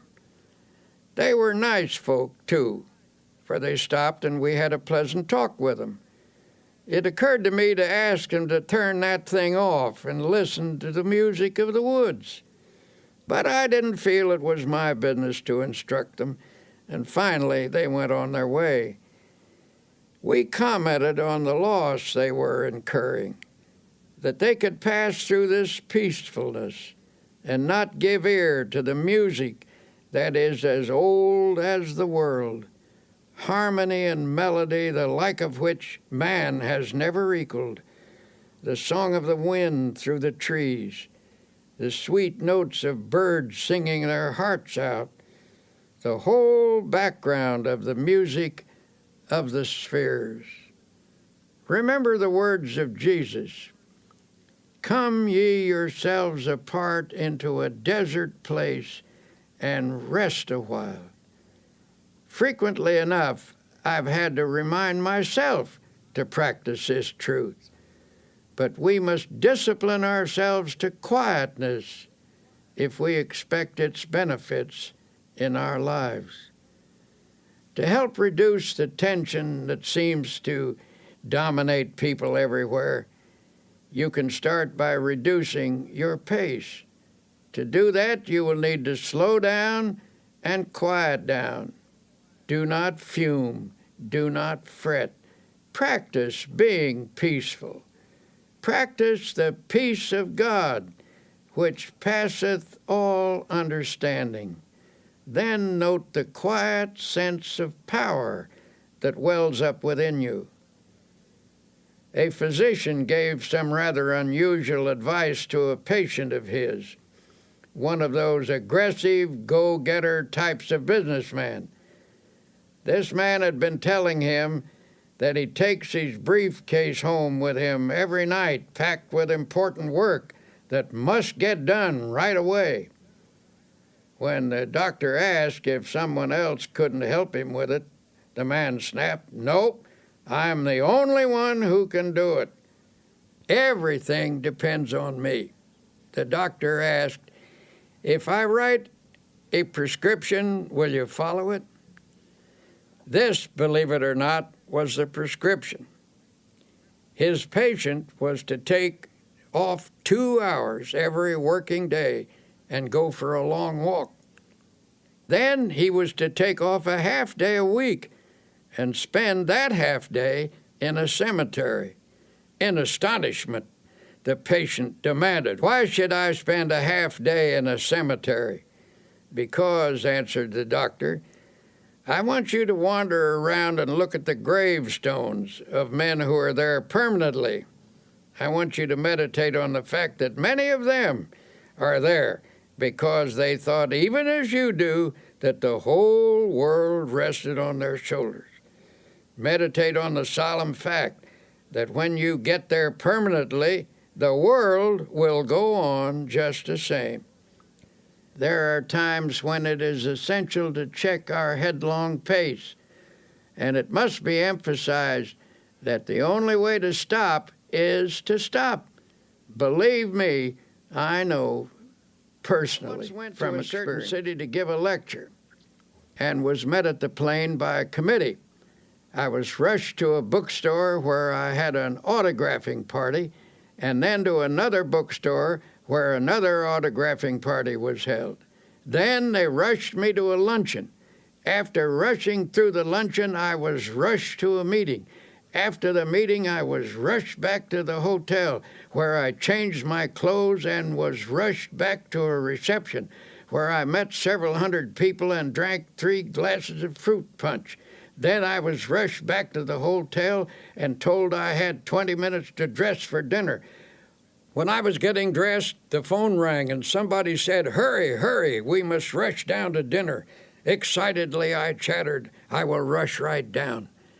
I rushed from the room and was so excited that I could scarcely get the key into the lock.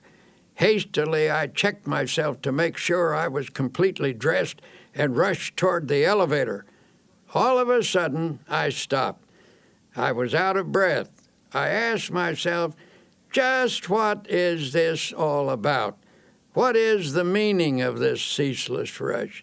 This is ridiculous. Then I declared independence and said, I don't care if I go to dinner or not. I do not care whether I make a speech. I do not have to go to this dinner, and I do not have to give a speech. So deliberately and slowly I walked back to my room and took my time about opening the door. I telephoned the man downstairs and said, if you want to eat, go ahead. If you want to save a place for me, I will be down after a while when I'm good and ready. But I'm not going to rush anymore. So I removed my coat, sat down, took off my shoes, put my feet up on the table, and just sat. Then I opened the Bible and very slowly read aloud the 121st Psalm. I will lift up mine eyes unto the hills, from whence cometh my help. I closed the book and had a little talk with myself, saying, come on now, son, start living a slower pace and a more relaxed life. And then I affirmed, God is here and his peace is touching me. I don't need anything to eat, I reasoned. I eat too much anyway. Besides, the dinner will probably not be very good, and if I am quiet now, I will give a better speech at 8 o'clock.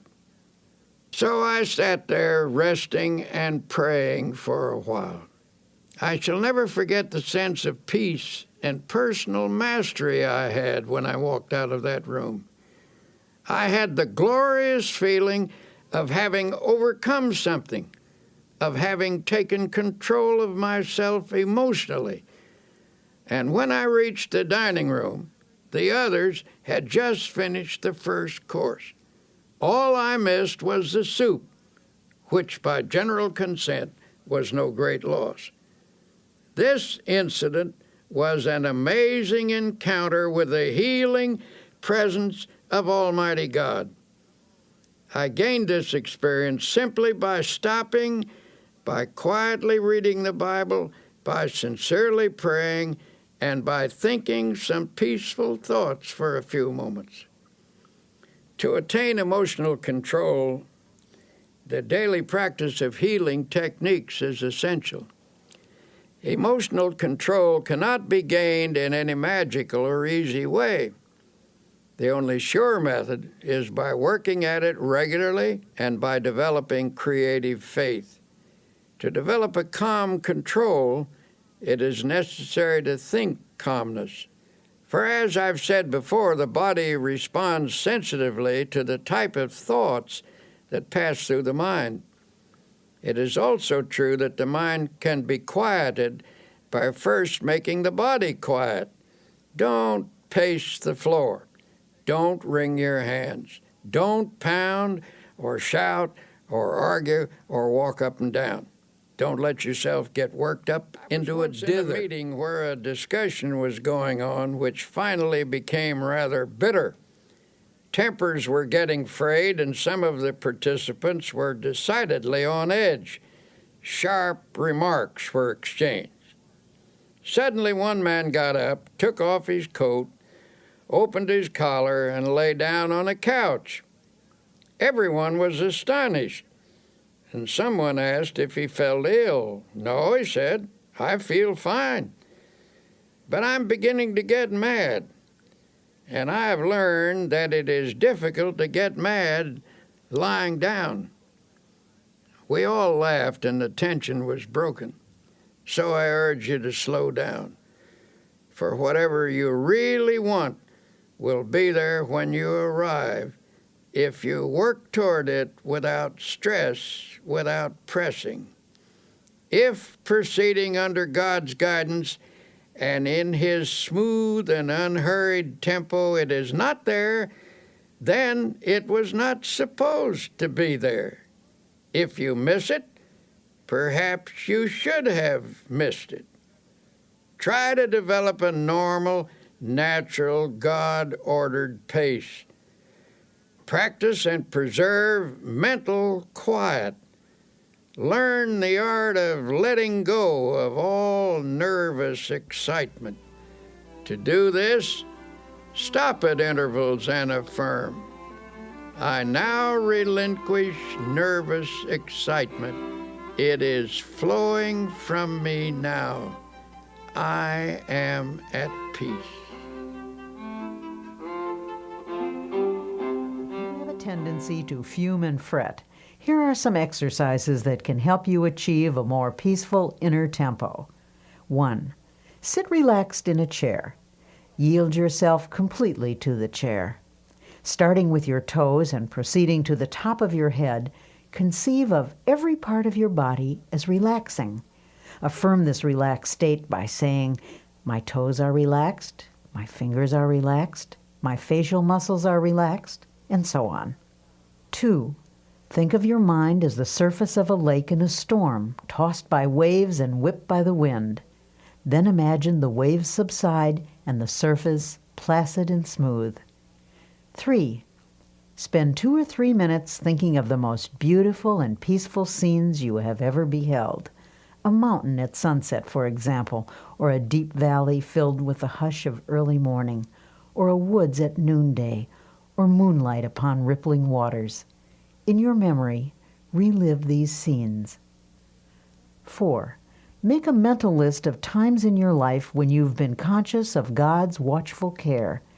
Recall how He brought things out right and took care of you when you were worried and anxious.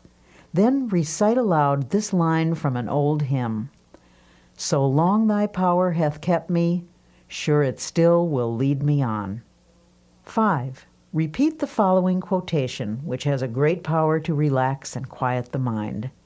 "Thou wilt keep him in perfect peace, whose mind is stayed on thee." Repeat this aloud if possible, so that by the end of the day you will have said it many times.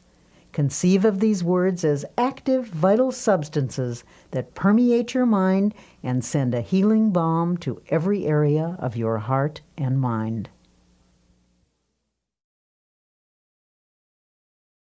The connection between the mind and the body is a subtle but powerful one. Emotional turmoil can sap your energy, reduce your efficiency, cause poor health, and of course, steal your chances for happiness. Here's Dr. Peale with some thoughts on reversing this process and restoring your vitality. A physician I know says many of his patients have nothing wrong with them except their thoughts. He has a favorite prescription for some of them, and it's a verse from the Bible, no less. It reads, "Be ye transformed by the renewing of your mind." He finds that when his patients change the pattern of their thoughts, they actually achieve a more peaceful state of mind. And that helps to produce health and well-being. Many people can benefit from such a prescription of prayer, faith, and dynamic spiritual thinking. Here's an example. The sales manager of a large company had experienced a serious decline in both ability and energy. He had once been a man of outstanding efficiency and power, but in the last year or so, he'd lost his creative skill and sales were slipping badly. 2 vacations brought no improvement. This man's physician recommended to the company president that his patient come to our religio-psychiatric clinic for an interview. When he arrived, he was rather indignant at being sent to a church. "This is a pretty pass," he fumed, "when they send a businessman to a preacher. I suppose you're going to pray with me and read the Bible," he said irritably. "Well, I wouldn't be surprised," I answered, "for sometimes our trouble lies in an area where prayer and the therapy of the Bible can have an important effect." He proved most sullen and uncooperative until I was finally forced to say to him, "Listen, I want to tell you bluntly that you'd better cooperate with us or you're going to be fired." "Who told you that?" he demanded. "Your boss," I replied. "In fact, he says that unless we can straighten you out, as much as he regrets it, you're through." You never saw such a stunned expression on anybody's face. "What do you think I ought to do?" he finally stammered. "A person often gets himself into the state you're in," I replied, "because the mind is filled with fear, anxiety, tension, resentment, guilt, or a combination of all of these. When these ingredients accumulate to a certain weight, the personality cannot support them any longer and gives way. Normal sources of emotional, spiritual, and intellectual power become clogged up. The person becomes bogged down by resentment, fear, or guilt. I don't know your trouble, but I suggest you think of me as a sympathetic friend with whom you can be absolutely open, and that you begin to tell me all about yourself. I emphasize the importance of concealing nothing and of emptying whatever fears, resentments, or guilt feelings might be in his mind." It was rather difficult to get him to talk, for he was essentially a decent person and had a strong sense of shame. In due course, the troubles came out. He'd committed a series of sins, and these involved him in a complicated maze of lies. He was living in fear of exposure, and all in all, it was a most pathetic mass of inner confusion. The way he reacted when it was all over. Standing on his feet, he began to stretch. He stood on tiptoes, reaching his fingers toward the ceiling, and then took a deep breath. "My," he said, "I feel good." It was a dramatic expression of release and relief. Then I suggested that he pray and ask God to forgive him and to fill him with peace and cleanness. "Do you mean for me to pray aloud?" he asked dubiously. "I never did that in my whole life." "Yes," I said, "it's a good practice, one that will strengthen you." It was a simple prayer, and as best as I can recall it, this is what he said. "Dear Lord, I've been an unclean man, and I'm sorry for the wrong I have done. I've poured it all out to my friend here. I now ask you to forgive me and to fill me with peace. Also, make me strong so that I will never repeat these actions. Help me to be clean again, and better, lots better." He went back to his office that very day. Nothing was ever said to him, and it did not need to be, for soon he got back into stride and regained his position as one of the best sales managers in his city. Later, I met his president, who said, "I don't know what you did to Bill, but now he certainly is a ball of fire." "It wasn't me," I replied. Every thoughtful person who has ever considered the matter realizes that doctors are right when they tell us that grudges, resentment, jealousy, vindictiveness, hate, and so on are attitudes that produce poor health. The effects of anger are among the worst. Have a fit of anger and experience for yourself that sinking feeling in the pit of your stomach, that sense of sickness. Chemical reactions in the body are set up by emotional outbursts, which in turn result in feelings of ill health. Should these continue, either violently or in a simmering state, over a period of time, the general condition of the body will deteriorate. Violent negative emotions place great strain upon the heart. One doctor describes how common it is for a person's blood pressure to jump 60 points almost instantly in response to an outburst of anger. A colleague of his suffered from a heart condition and knew that he was at the mercy of anyone who could annoy him.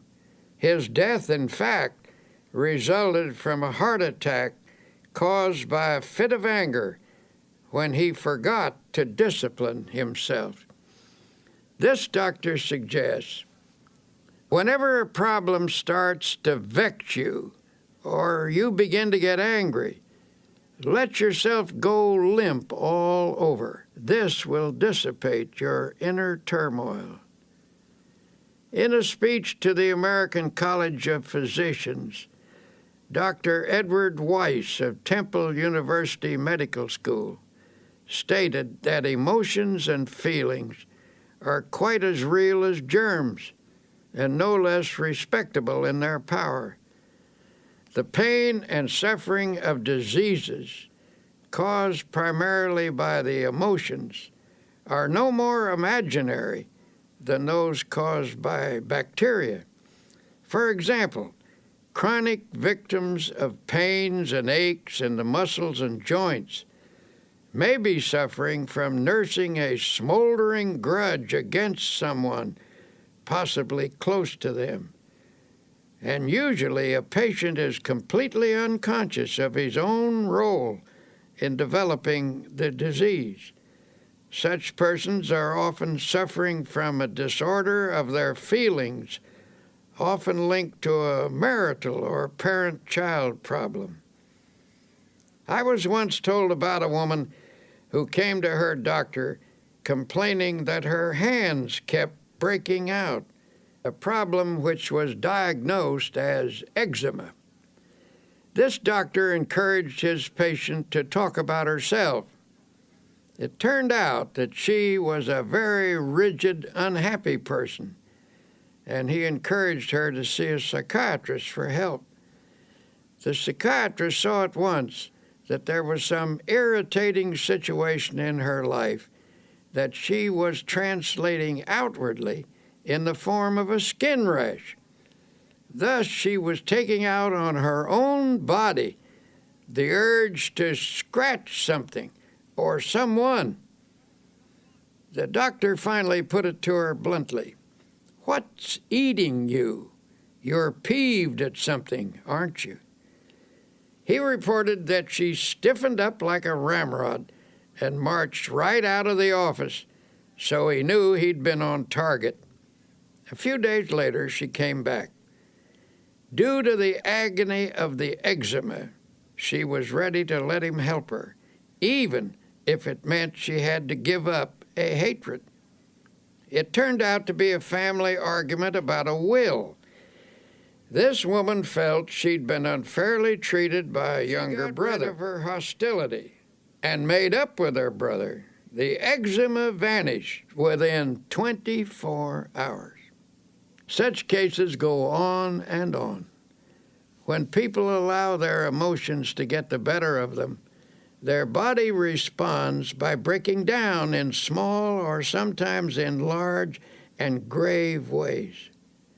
How we think we feel physically has a definite effect on how we do feel. If your mind tells you you're tired or ill, the nerves and the muscles accept that as a fact.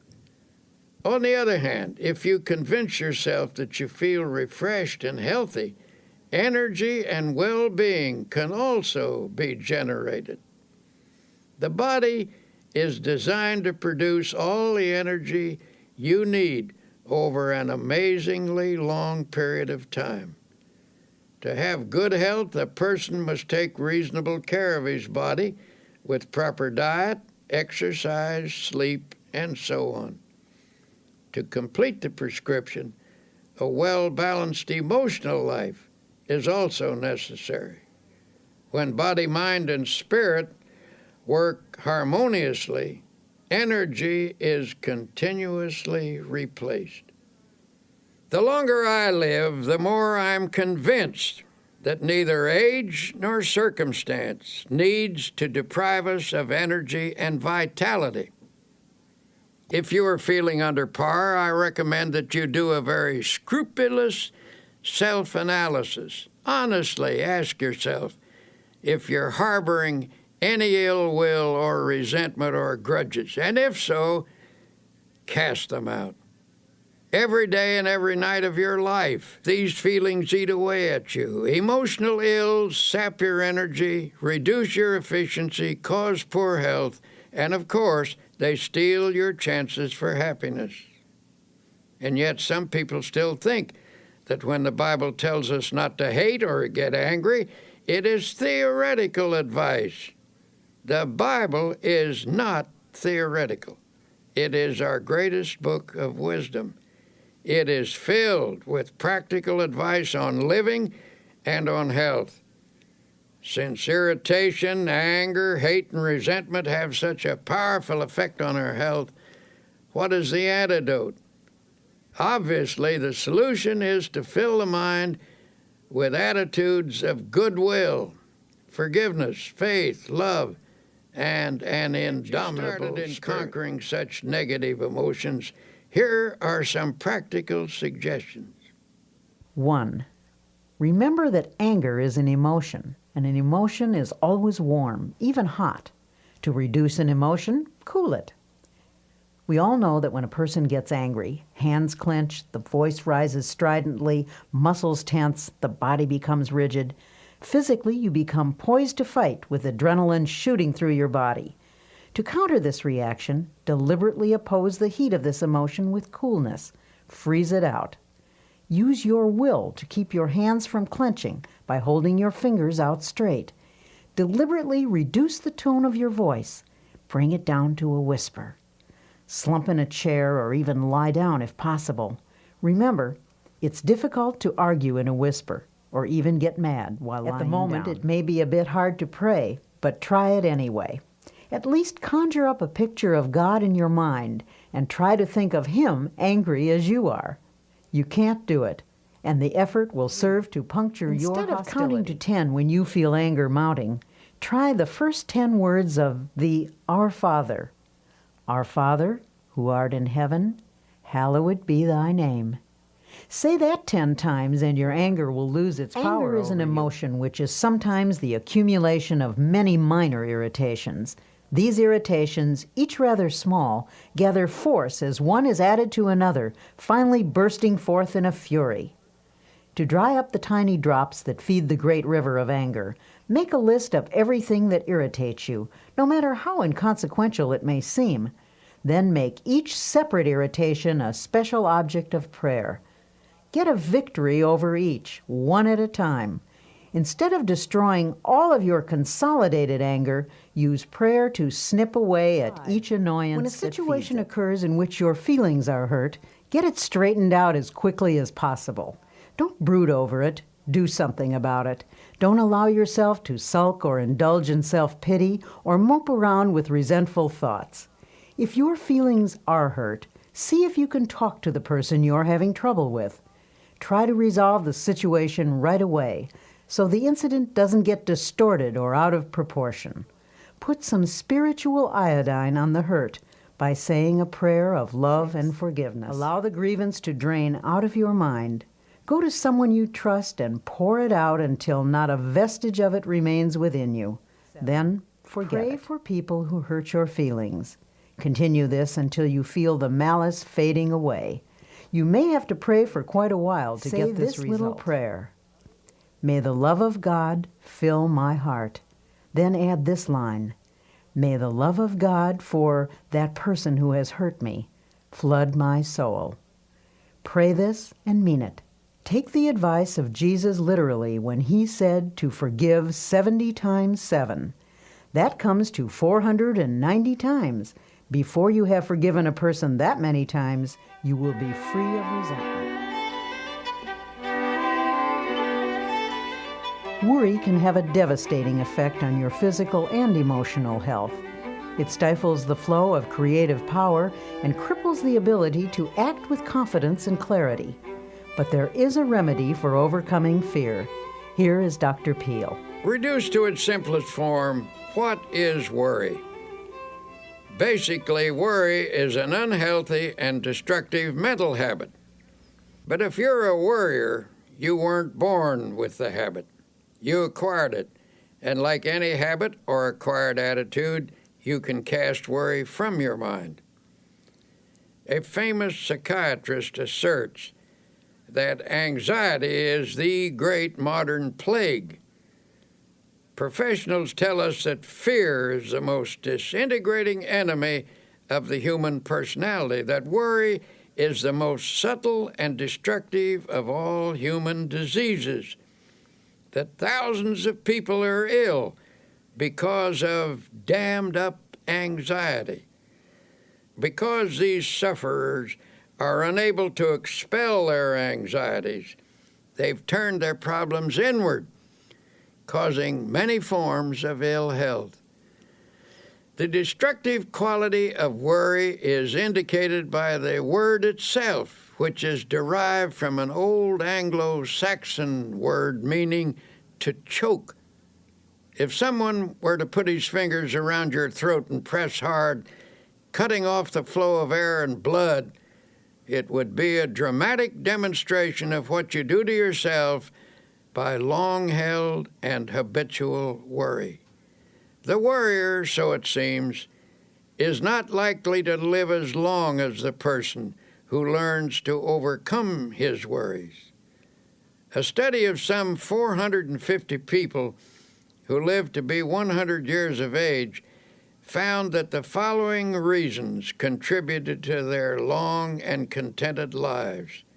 1, they kept busy. 2, they used moderation in all things. 3, they ate lightly and simply.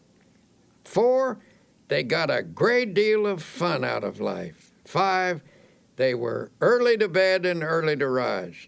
6, they were free from worry and fear, especially the fear of death.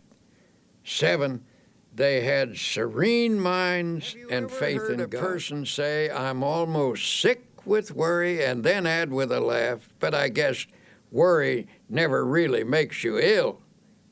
But that is where they are wrong. Worry can make you ill. The problem is we worry not only with our minds, but with our hearts, brains, and every other part of ourselves. No matter what the cause of worry and fear, its effect can be noted in the cells, tissues, and organs. But don't be discouraged. There is a remedy that will bring you sure relief. You can overcome your worries. The first step is simply believing you can. For whatever you believe you can do, with God's help, you can do. Here, then, is a practical procedure which will help to eliminate abnormal worry from your daily life. Practice emptying the mind daily. This is a suggestion I will repeat over and over again, for it is of utmost importance. To avoid retaining worries in your mind while you sleep, this mental catharsis should be done preferably before retiring at night. The last 5 minutes before going to sleep are of extraordinary importance, for in that brief period the mind is most receptive to suggestion. It tends to absorb the last ideas that are entertained in the waking state. Then while you sleep, thoughts sink into the subconscious. This process of mind letting is important in overcoming worry because fearful thoughts can clog the mind and impede the flow of mental and spiritual power.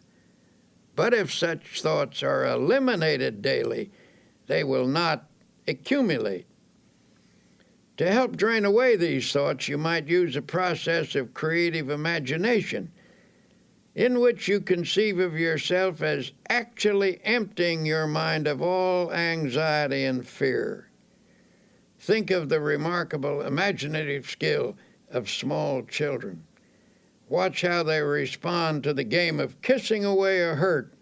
Imagination is not simply the use of fantasy. The word imagination comes from the idea of imaging, that is, creating images in our mind. Imagineering is the use of mental images to build factual results, and it is an astonishingly effective procedure. What you create with your imagination, whether it is an image of fear or of release from fear, may ultimately become a fact if it is held in your mind with sufficient faith. Here's one method you might use. Picture all your worry thoughts flowing out from you in the same way that water flows from a basin by removing the stopper. During this visualization, repeat the following affirmation. With God's help, I am now emptying my mind of all anxiety, all fear, all sense of insecurity. Repeat this slowly 5 times. Then add, I believe that my mind is now emptied of all anxiety, all fear, all sense of insecurity. Repeat the statement 5 times while holding a mental picture of your mind as being emptied. Then thank God for thus freeing you from fear, and then go to sleep. The curative process. Use this method mid-morning and mid-afternoon as well as bedtime. Go into some quiet place for 5 minutes for this purpose. Do this faithfully, and you will soon know its beneficial results. In due course, this thinking will drive out worry. I cannot emphasize enough the importance of freeing your mind from worry and fear. Fear something over a long period of time, and there is a real possibility that you may actually help bring it to pass. The Bible contains a line which is one of the most terrible statements ever made, terrible in its truth. It's this, for the thing which I greatly feared is come upon me.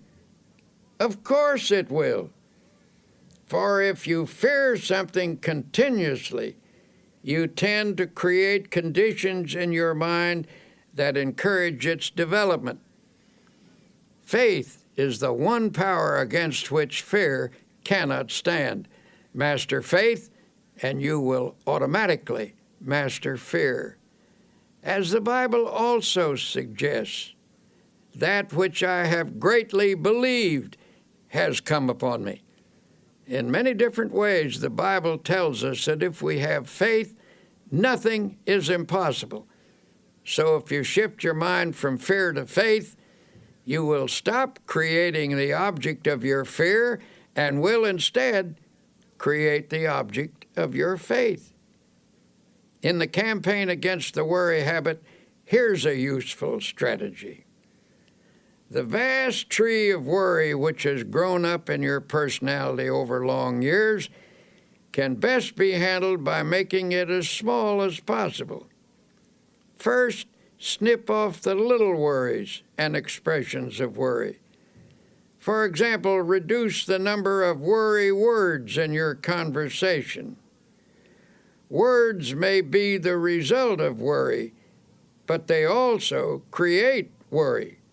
When a worry thought comes to mind, immediately remove it with a faith expression. For example, instead of saying, "I'm worried that I will miss the train," put the worry out of your mind with a prayer and get started a little earlier. The less worrying you do, the more likely you are to be well organized, for the uncluttered mind is systematic and better able to regulate time. A friend of mine says that every morning before he gets up, he repeats the words, "I believe," 3 times. Thus, at the day's beginning, he conditions his mind to faith, and it never leaves the conviction that by faith he is going to overcome his problems and difficulties during the day. He starts the day with creative, positive thinking in his mind. He believes, and it is very hard to hold back the person who believes.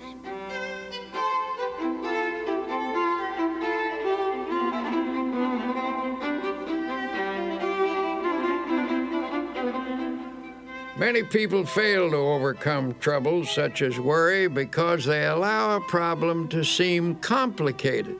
It can be very useful to attack the problem with some simple technique, something that dramatizes your war against worry I've seen was developed by a man who was once a tremendous worrier. At one point, he was worrying himself into a bad state of nerves and ill health.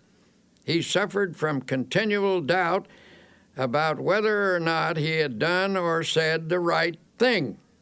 He was always rehashing his decisions and getting unnerved about them.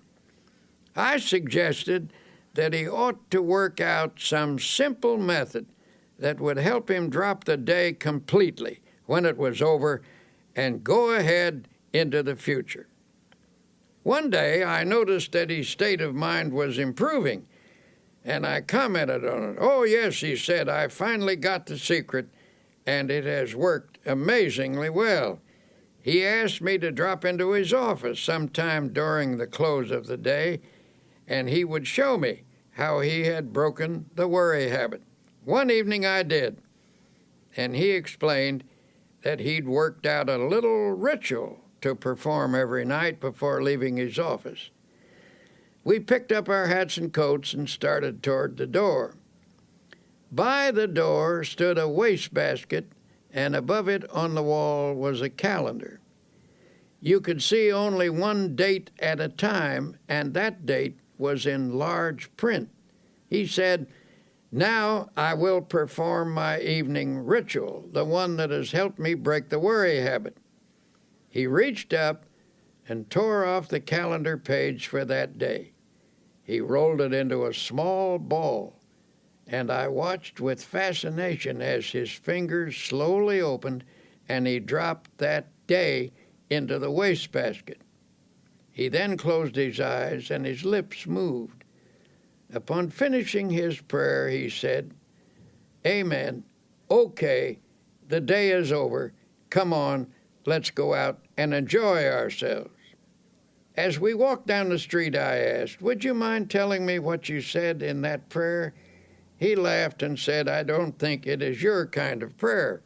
"Well, I pray something like this: Lord, you gave me this day. I didn't ask for it, but I was glad to have it. I did the best I could with it, and you helped me, and I thank you. I made some mistakes. That was when I didn't follow your advice, and I'm sorry about that. Forgive me.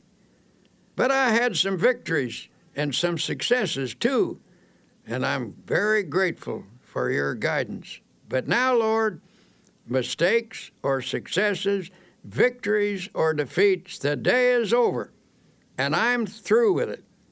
So I'm giving it back to you. Amen.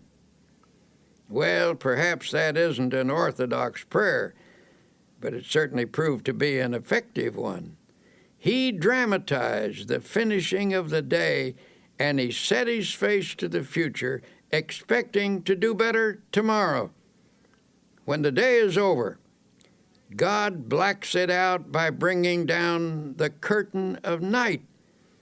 This man cooperated with God's method, and his past mistakes and failures gradually lost their hold on him. He was released from the worries that accumulated from his yesterdays. His anti-worry formula is also described in these words from the Bible. But this one thing I do, forgetting those things which are behind, and reaching forth unto those things which are before, I press toward the mark for the prize of the high calling of God in Christ Jesus.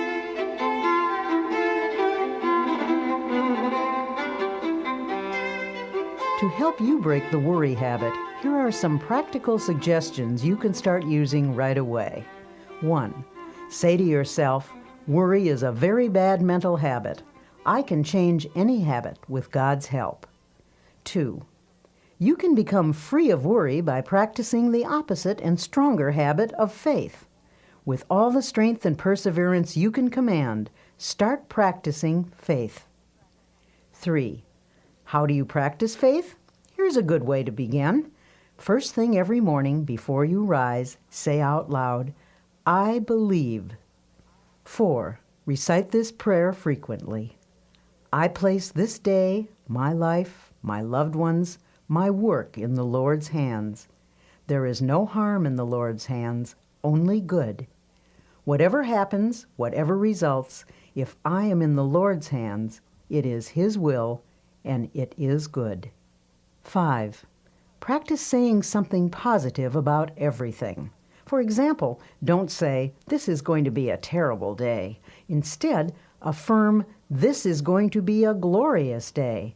Don't say, I'll never be able to do that. Instead, affirm with God's help, I will do that. 6. Shoot an injection of faith into all your conversations. A group of people talking pessimistically can infect every person in the group with negative feelings. But by talking up rather than down, you can drive off that depressing atmosphere and make everyone feel hopeful. 7. One reason you're a worrier is because your mind is literally saturated with thoughts of gloom, defeat, and apprehension. To counteract these, mark every passage in the Bible that speaks of faith, hope, and happiness. Commit each to memory. Say them over and over again until they saturate your subconscious mind. Then the subconscious will return to you what you have given it, namely optimism, not worry. 8. Help others cure the worry habit. In helping another to overcome worry, you get greater power over it within yourself. 9. Every day of your life, conceive of yourself as living in partnership and companionship with God. If He actually walked by your side, would you be worried and afraid? Well then, say to yourself, He is with me.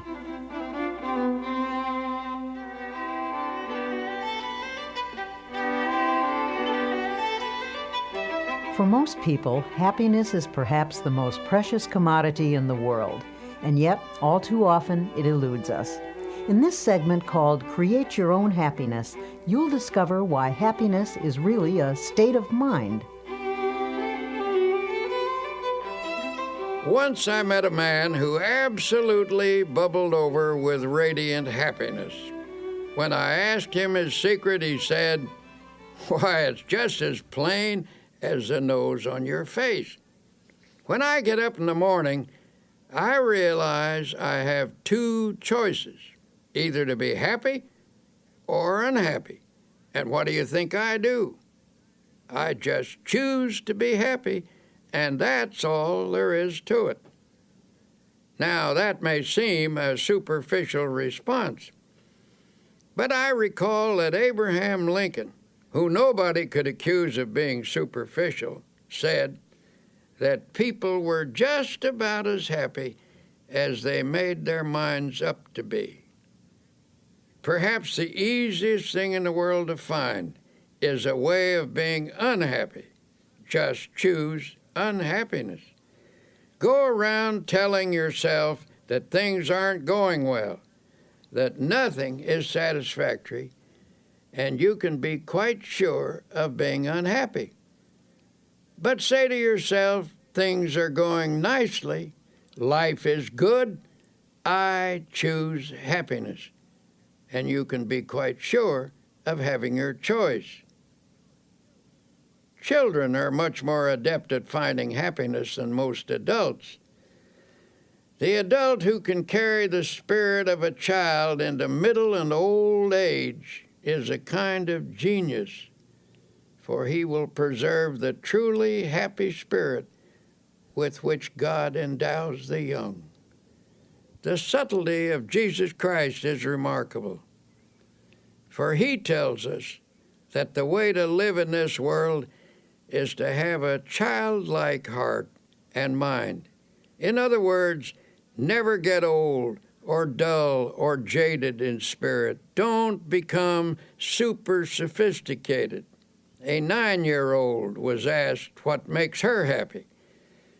She listed her playmates, her school, her church, and her family. That list incorporates all the elements that are important in adult life, too. Your friends and associates, your work, your place of worship, and the home circle where you find love. There you have happiness in a nutshell. And the happiest time of your life is in relation to those factors. A few other things that some boys and girls said made them happy. Street lights reflected on a river, smoke rising from a chimney, the moon in the clouds, red velvet, a swallow flying, water being cut at the bow of a boat, a fast train rushing, a builder's crane lifting something heavy, looking into deep, clear water. There is something of the most sublime element of the universe expressed in these things. To become a happy person, have eyes that see romance in the commonplace, a child's heart, a clean soul, and spiritual simplicity. Unfortunately for many people, unhappiness is their most frequent state of mind. But since a fundamental desire of every human being is for that state of existence called happiness, something should be done about all this misery. So many real problems are created by life itself, difficulties over which we have little or no control. It is simply foolish to further create our own. But the truth is, by our thoughts and attitudes, we distill out of the ingredients of life either happiness or unhappiness for ourselves. We can manufacture unhappiness simply by our thinking. We do this, for example, when we habitually take on negative attitudes, such as, everything is going to turn out badly, or other people are always getting what they don't deserve, or how come I never get what I want. Unhappiness is further increased when we saturate our minds with resentment, hate, fear, and worry. Well then, if we ourselves create such a large proportion of our unhappiness, how can we produce happiness instead? An incident from one of my railroad journeys may suggest an answer. One morning, a half dozen of us were shaving in the men's lounge. As always in such close quarters after a night on a train, this group of strangers was not disposed to be cheerful. There was little conversation, and that little was mostly mumbled. Then a man came in wearing a broad smile. He greeted us all with a bright good morning, but received rather unenthusiastic grunts in return. As he went about his shaving, he was humming a happy little tune. It got a bit on the nerves of some of the men, and finally one said rather sarcastically, "You certainly seem to be happy this morning. Why all the cheer?" "Yes," the man answered. "As a matter of fact, I am happy. I do feel cheerful." Then he added, "I make it a habit to be happy." That's all he said. But that simple statement is really quite profound. For happiness depends, to an important degree, upon the habit of mind we cultivate. The book of Proverbs, that collection of wise sayings, puts it in another way. He that is of a merry heart hath a continual feast. Out of the happiness habit comes a happy life. And because we can cultivate a habit, we therefore have the power to create our own happiness habit. Make a mental list of pleasant thoughts and pass them through your mind several times a day. If an unpleasant thought should enter your mind, immediately stop, consciously reject it, and substitute a pleasant thought. Every morning before rising, lie relaxed in bed for a few minutes. Let pictures of each happy experience you expect to have during the day pass across your mind. Savor their joy. Such thinking will help cause events to turn out that way. Do not affirm that things will not go well that day. By merely saying that, you can actually help to make it so.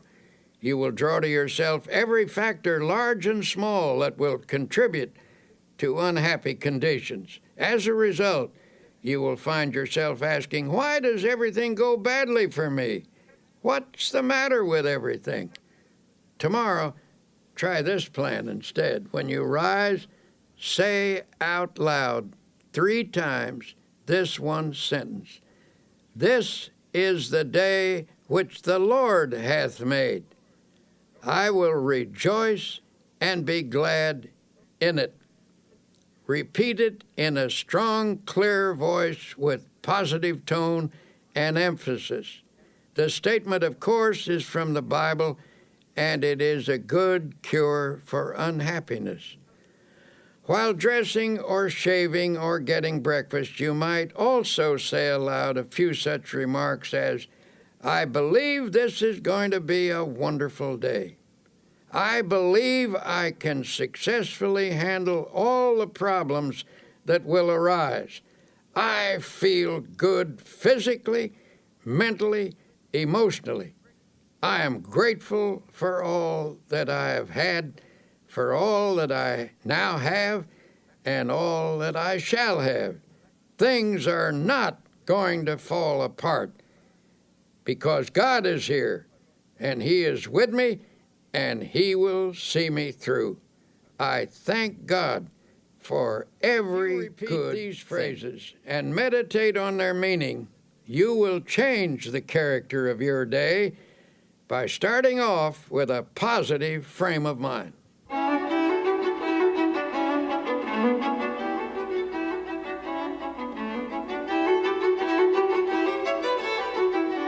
And yet it is not enough to practice even such important techniques as these unless throughout the day you also base your actions upon fundamental principles of happy living. One of the most simple and basic of such principles is that of human love and goodwill. One man who truly knew happiness was a friend of mine named Ralston Young, who was once famous as Red Cap number 42 in New York City's Grand Central Station. This man carried bags for a living, but his real job was living the Spirit of Christ. As he carried a person's suitcase, he tried to share a little Christian fellowship. He carefully watched a customer to see if there was any way he could give them more courage and hope. One day he was asked to take an elderly lady down to her train. As he wheeled her into an elevator, he noticed there were tears in her eyes. He asked the Lord how he could help her, and the Lord gave him an idea. As he wheeled her off the elevator, he said with a smile, "Ma'am, if you don't mind my saying so, that is a mighty pretty hat you're wearing." She looked up at him and said, "Why, thank you. And I might add," he said, "that sure is a pretty dress you have on. I like it so much." This appealed to her, and despite the fact that she wasn't feeling well, she brightened up and asked, "Why in the world did you say those nice things to me? It's very thoughtful of you." "Well," he said, "I saw how unhappy you were. I saw that you were crying, and I just asked the Lord how I could help you. The Lord said, speak to her about her hat. The dress," he added, "was my own idea." When he asked her if she didn't feel well, she told him that she was in constant pain. She asked him, "Do you by any chance know what it means to be in pain all the time?" Ralston had an answer. "Yes, ma'am, I do. A long time ago I lost an eye, and it hurt like a hot iron day and night. But," she said, "you seem to be happy now. How did you do it?" By this time he had her in her seat in the train, and he said, "Prayer, ma'am, just by prayer." Softly she asked, "Does prayer, just prayer, take your pain away?" "Well," answered Ralston, "perhaps it doesn't always take it away. I can't say that it does, but it always helps to overcome it so it doesn't seem like it hurts so much. Just keep on praying, ma'am, and I'll pray for you too." Her tears were dried now, and she looked up at him with a smile, took him by the hand, and said, "You've done me so much good." A year passed, and one night at the station a young woman came to see Ralston. She said, "I bring you a message from the dead. Before she died, my mother told me to find you and to tell you how much you helped her last year when you took her to the train in her wheelchair. She will always remember you, even in eternity, for you were so kind and loving and understanding." The young woman burst into tears and sobbed in her grief. Ralston stood quietly watching her.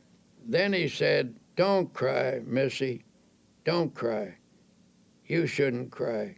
Give a prayer of thanksgiving instead."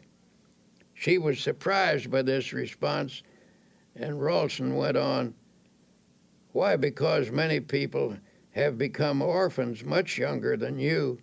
You had your mother a long, long time, and besides, you still have her. You will see her again. She is near to you now, and she always will be near to you. Maybe she is with us right now, the two of us, as we talk." The sobs ended, and the tears dried. Ralston's kindness had the same effect on the daughter as it had on the mother. In this huge station with thousands of people passing by, the two of them felt the presence of the Divine One, he who inspired this red cap to go around in this way, spreading love. As Tolstoy said, "Where love is, God is," and we might add, where God and love are, there is happiness. So a fundamental principle in creating happiness is just to practice love. In my travels about the country, I have been fortunate to encounter an increasing number of genuinely happy individuals. These are people who have been practicing the kinds of techniques I'm describing to you. Recently, after finishing a lecture, a big, strapping, fine-looking man invited me to a party. Well, I must admit, from the way he described it, it didn't sound at all like my kind of party. I was hesitant, afraid I might cramp everyone's style, so I began to make excuses. "Oh, don't worry," he said. "This is your kind of party. You'll get the kick of your life out of it." So I went along with my buoyant friend, and he introduced me to a large group of joyous and exuberant people. I looked around for a bar, but there wasn't any. When I remarked that these people must have stopped somewhere before coming here, my host was shocked. "Stopped somewhere? Why, don't you understand? These people have got the spirit all right, but not the kind of spirit you're thinking of. I'm surprised at you. Don't you realize what makes this crowd happy? They've found God as a living, vital, honest-to-goodness reality. Yes, they've got the spirit all right, but it isn't the kind that you get out of a bottle. They've got the spirit in their hearts." Then I saw what he meant. This wasn't a crowd of pious, stodgy people. Some were leaders of that town, business people, lawyers, doctors, teachers, and a lot of simpler folk besides.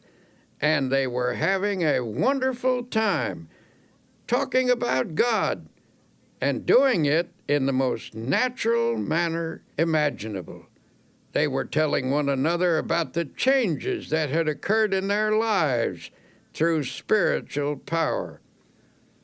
Those who have the naive notion that you can't laugh and be light-hearted when you're religious should have been in on that party. Well, I left that evening with a Bible verse running through my mind. "In him was life, and the life was the light of men."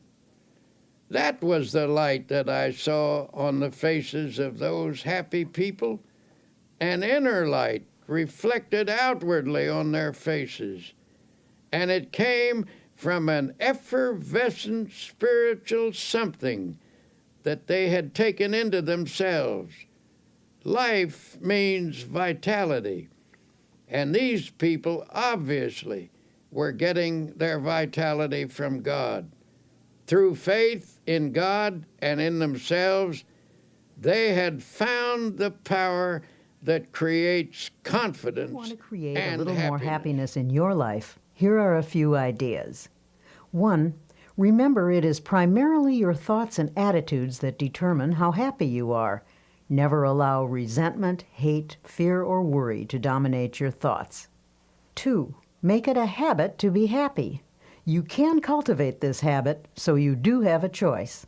As the book of Proverbs says, "He that is of a merry heart hath a continual feast." 3. Practice happy thinking. Make a mental list of pleasant thoughts and pass them through your mind several times each day. If an unpleasant thought should enter your mind, immediately stop, consciously reject it, and substitute a pleasant one. 4. Each day when you arise, say this one sentence out loud. "This is the day which the Lord hath made. I will rejoice and be glad in it."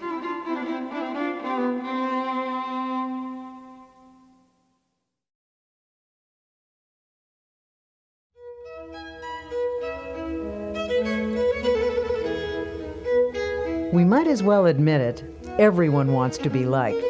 William James once said, "One of the deepest drives of human nature is the desire to be appreciated.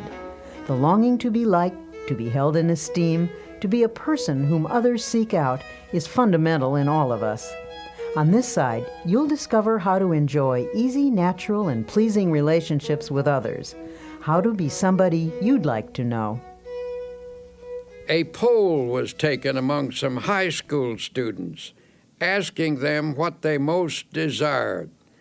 By overwhelming majority, the students answered that they wanted to be popular. Older people have this same urge. Indeed, it is doubtful if anyone ever outlives the desire to be highly regarded or to have the affection of friends and associates. The feeling of not being wanted or needed is one of the most devastating of all human emotions.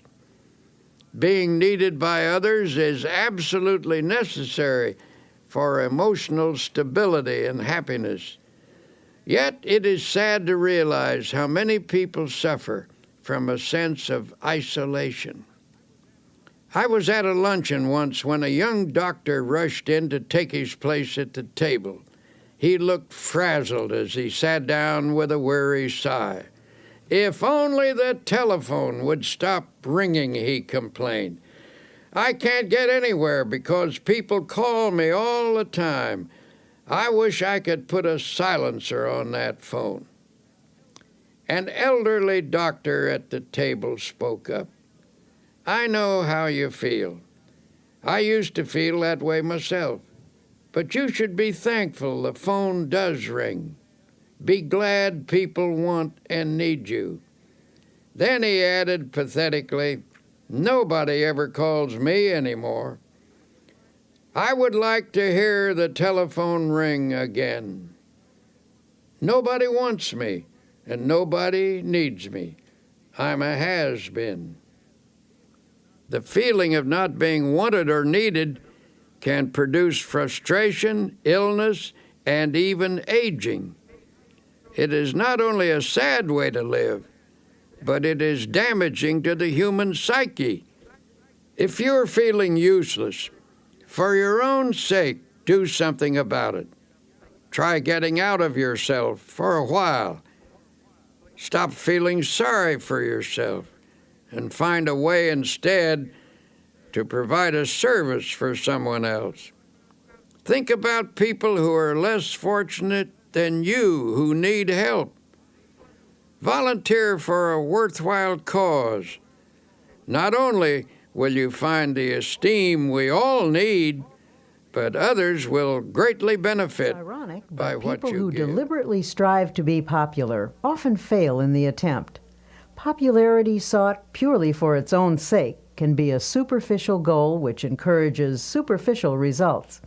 On the other hand, we all know someone who has that extra something, a magnetism that comes from inner confidence. Without even trying, these people never seem to lack for friends. Before we begin talking about ways to improve your relationships, let me warn you that no one, no matter how terrific, is liked by everyone. It's a curious quirk in human nature, but there are certain people with whom we simply don't click. Even the Bible recognizes this fact about human nature, for it says, "If it be possible, as much as lieth in you, live peaceably with all men." The Bible is a very realistic book.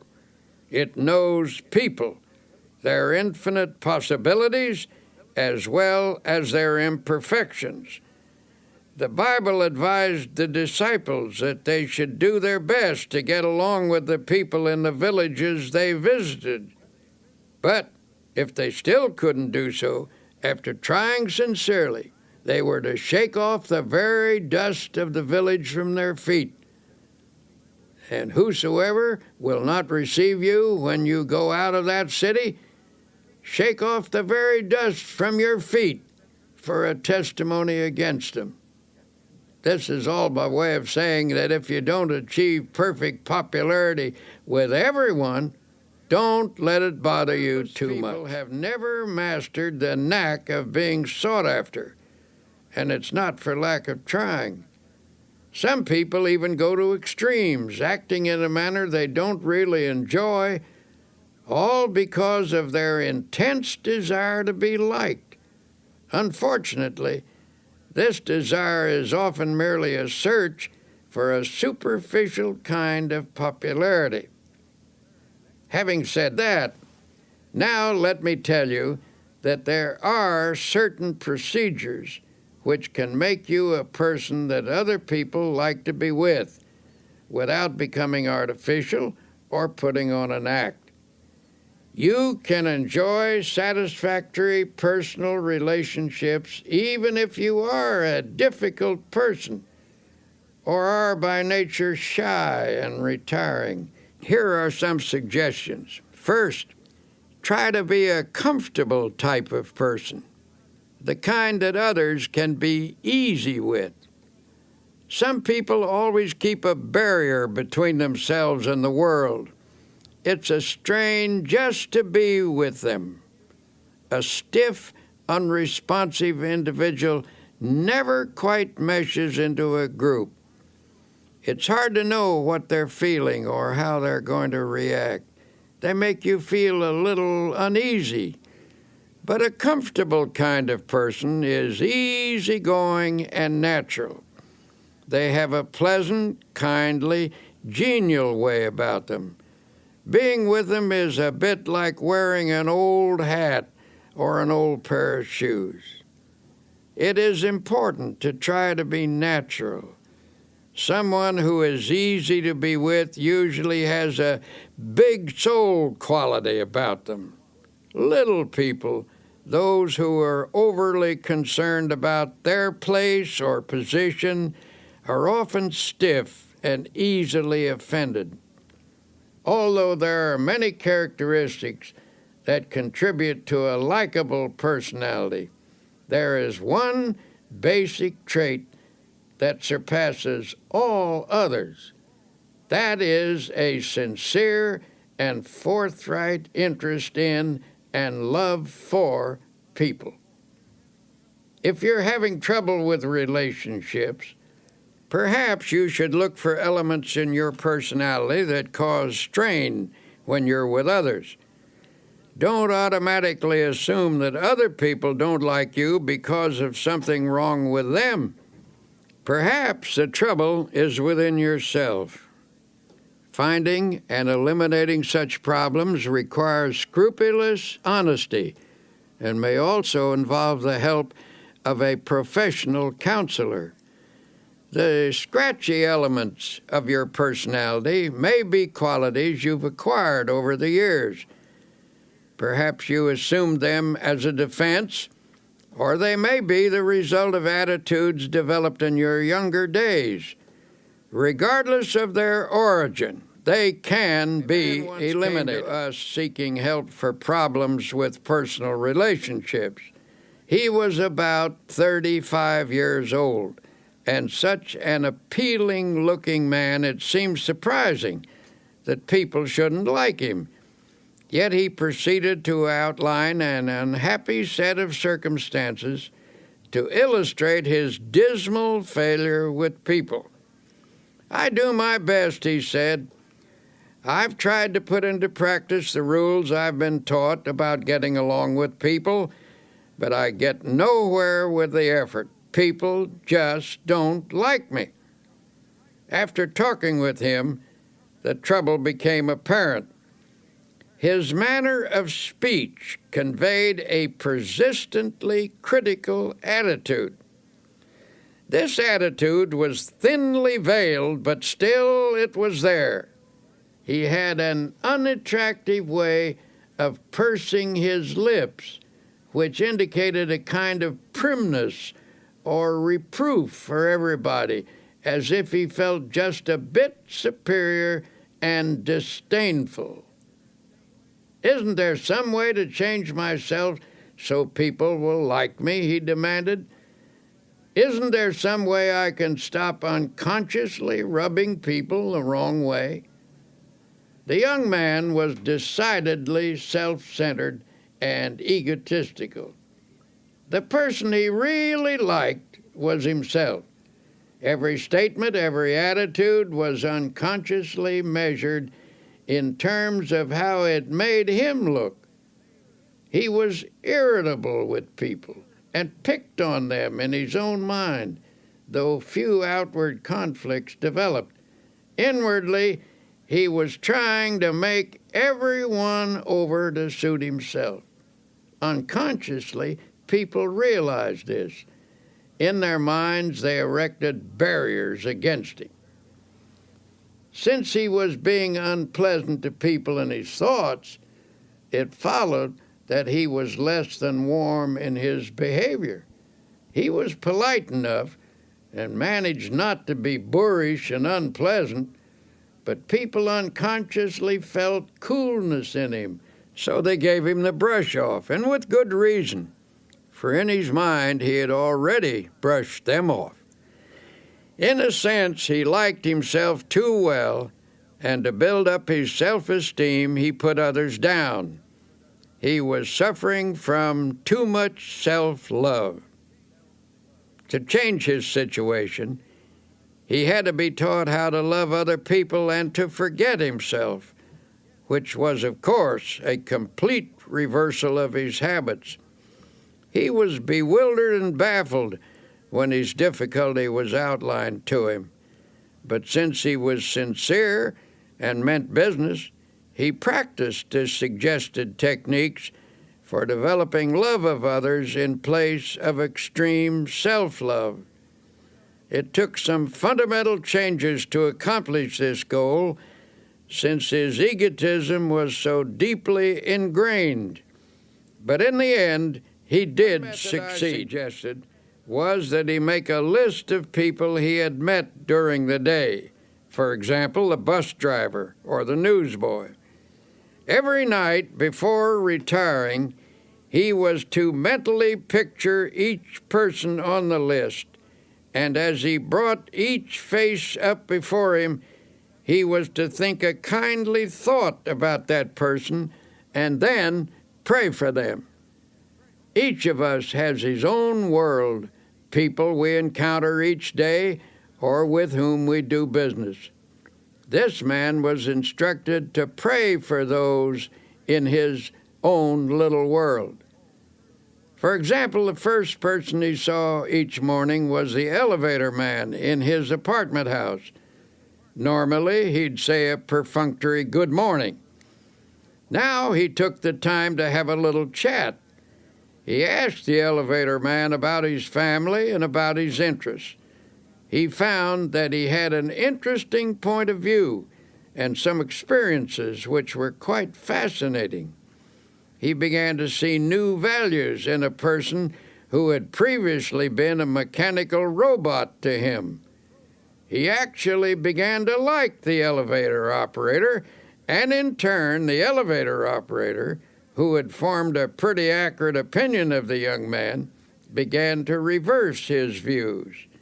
They established a friendly relationship.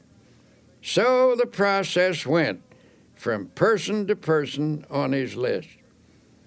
One day the young man said, "I've found that the world is filled with interesting people, and I never realized it before." When he made that observation, he proved that he was losing himself. And when he did that, as the Bible so wisely tells us, he found himself. In losing himself, he found himself and lots of new friends besides. People began to like him. Learning to pray for other people is a very important step in this process. When you pray for someone, you tend to lift the relationship to a higher level. The best in other people begins to flow out toward you as your best flows toward them. In the meeting of the best, in each, a higher understanding is established. Essentially, getting people to like you is merely the other side of liking them. One of the most popular men who lived in the United States in this century was the late Will Rogers, and one of the most characteristic statements he ever made was, I never met a man I didn't like. Now, that may have been a slight exaggeration, but I'm sure Will Rogers didn't think so. That is truly the way he felt about people, and as a result, people opened up to him like flowers to the sun. Another important way to get people to like you is to practice building up their ego. Everyone has a normal desire for feelings of self-importance. If I deflate your ego, and therefore your self-importance, I show my lack of respect for you. Though you may laugh it off, I have indeed wounded you. And while you may exercise charity toward me, unless you are finely developed spiritually, you're not going to like me very much. On the other hand, if I elevate your self-respect and contribute to your feelings of personal worth, I am showing high esteem for your ego. I have helped you to be your best self, and in return, you appreciate my efforts. You are grateful to me. You like me for it. Almost anyone that you help to build up and become a better person will give you his devotion. Build up as many people as you can, but do it sincerely and unselfishly. Do it because you like them and because you recognize their potential. If you do good for people, affection and esteem will flow back to you. Best of all, you will never lack principles for getting for people friends. to like you are simple. Here are 10 practical exercises to help you become someone that you'd like to know. 1. A person's name is very important. When you meet someone, try to remember their name. If you don't, they may feel you're not very interested in them. 2. Be the comfortable sort of person with whom others feel relaxed. Try to make them feel at home with you. 3. Acquire that quality of relaxed easygoingness so that everyday irritations don't ruffle you. 4. Don't be egotistical. Guard against giving the impression that you know it all. 5. Try to be an interesting person. Cultivate interests to keep your mind alive. People enjoy being with someone who is stimulating. 6. Get those scratchy elements out of your personality. If you suspect there may be bothersome traits you're not aware of, get a friend or perhaps a professional to help you. 7. Attempt to heal the misunderstandings you've had with others. Sincerely drain off your grievances. 8. Practice liking people until it comes naturally to you. 9. Never miss an opportunity to say a word of congratulations upon someone's achievement or express sympathy for their sorrow or disappointment. 10. Strengthen your spiritual life. Then offer strength to others that will help them meet life more effectively. Give strength to people, and they will give affection to you. Winston Churchill once wrote about the great British General Tudor. He commanded a division of the British Fifth Army, which faced the powerful German assault in March 1918. The odds were heavily against him, but General Tudor knew how to meet an apparently immovable and undefeatable obstacle. His method was simple. He merely stood and let the obstacle break on him, and he in turn broke the obstacle. Now here is what Churchill said about General Tudor. The impression I had of Tudor was of an iron peg hammered into the frozen ground, immovable. General Tudor knew how to stand up to an obstacle. Just stand up to it, that's all. Don't whine or complain about it. Don't give way under it. Stand up to it, and it will finally break. You will break it. Something has to break, and it won't be you. It will be the obstacle. People who cringe in front of their challenges not only trip themselves up, but they can often affect a whole team or organization.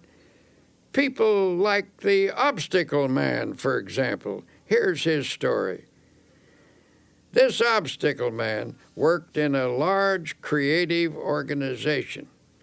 He received this name because no matter what suggestion was advanced, his mind instantly latched onto all the possible obstacles in connection with it.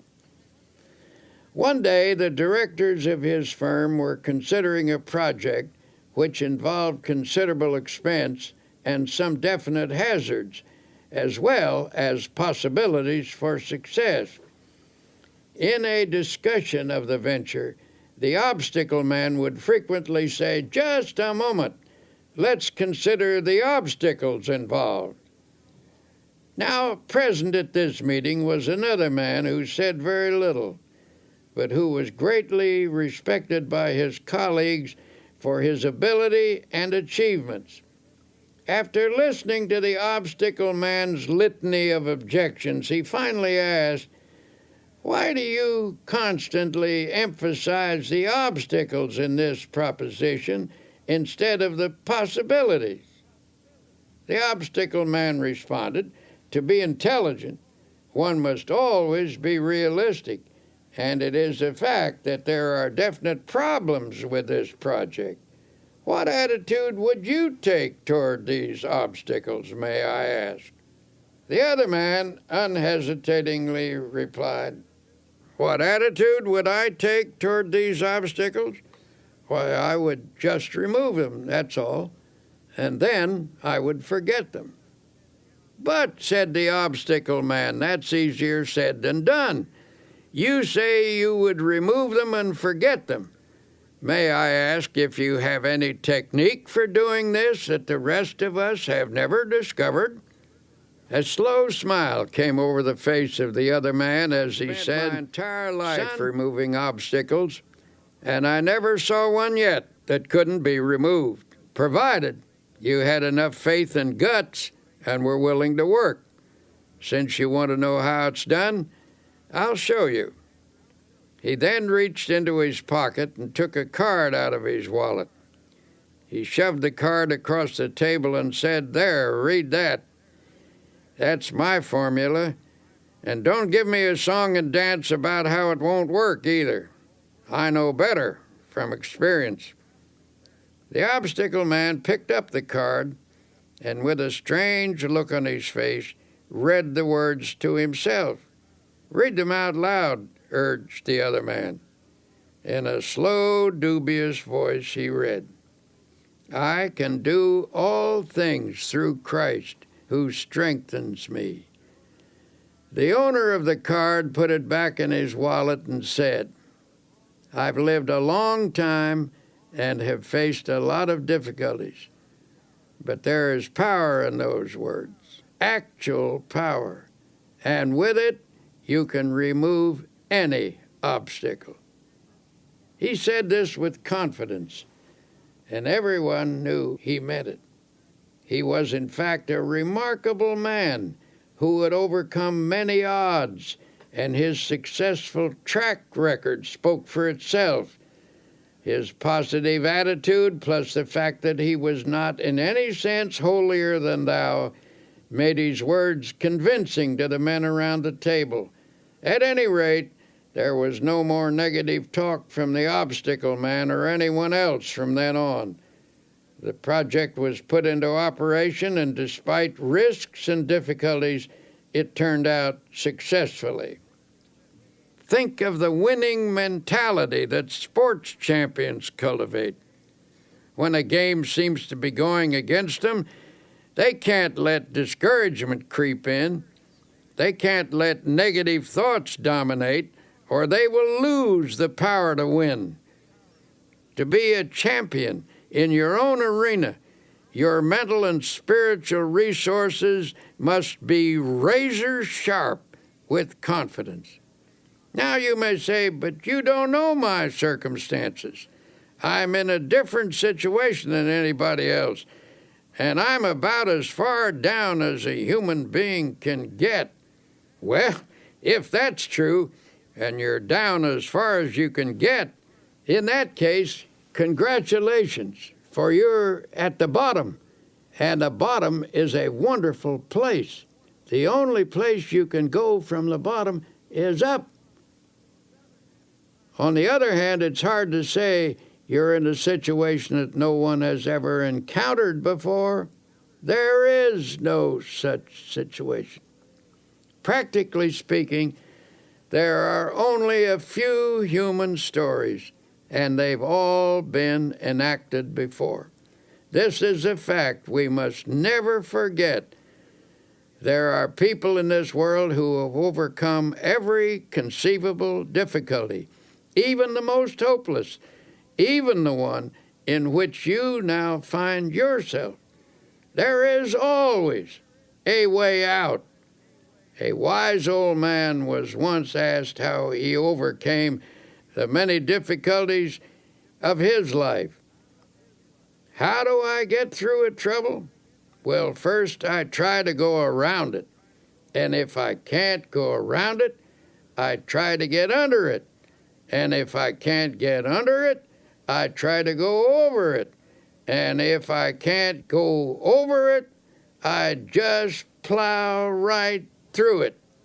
Then he added, God and I plow right through it together.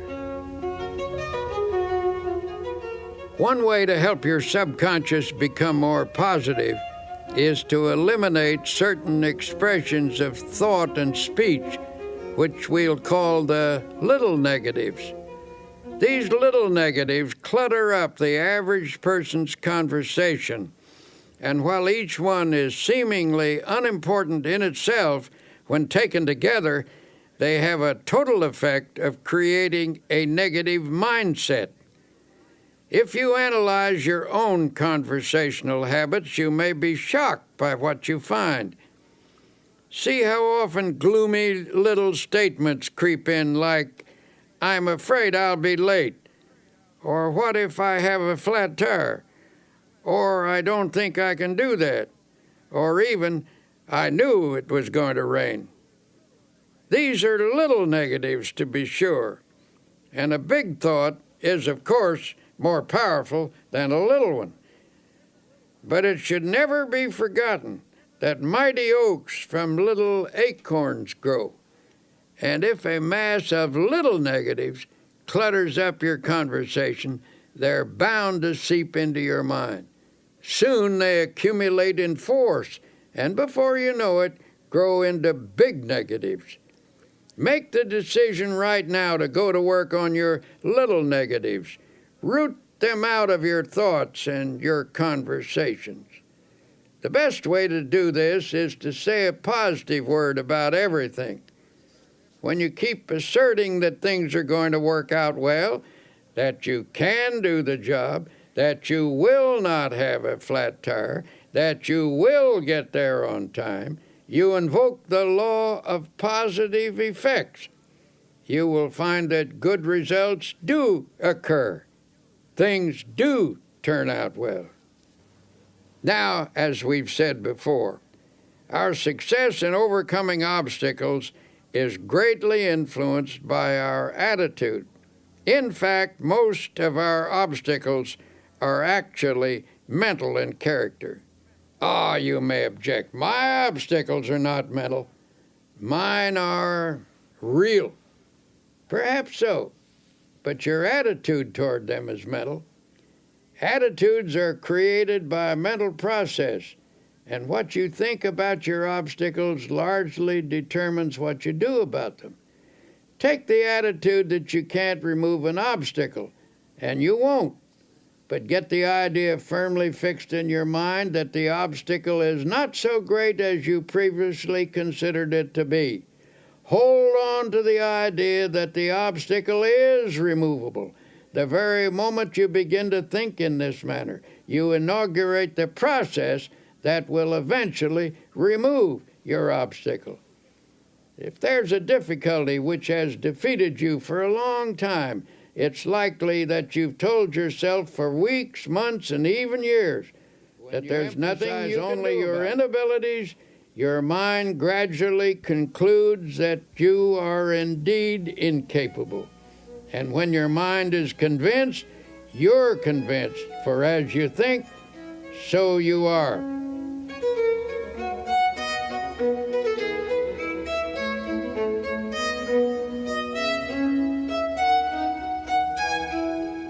Armed with a new attitude, now take another look at that obstacle that's been bothering you.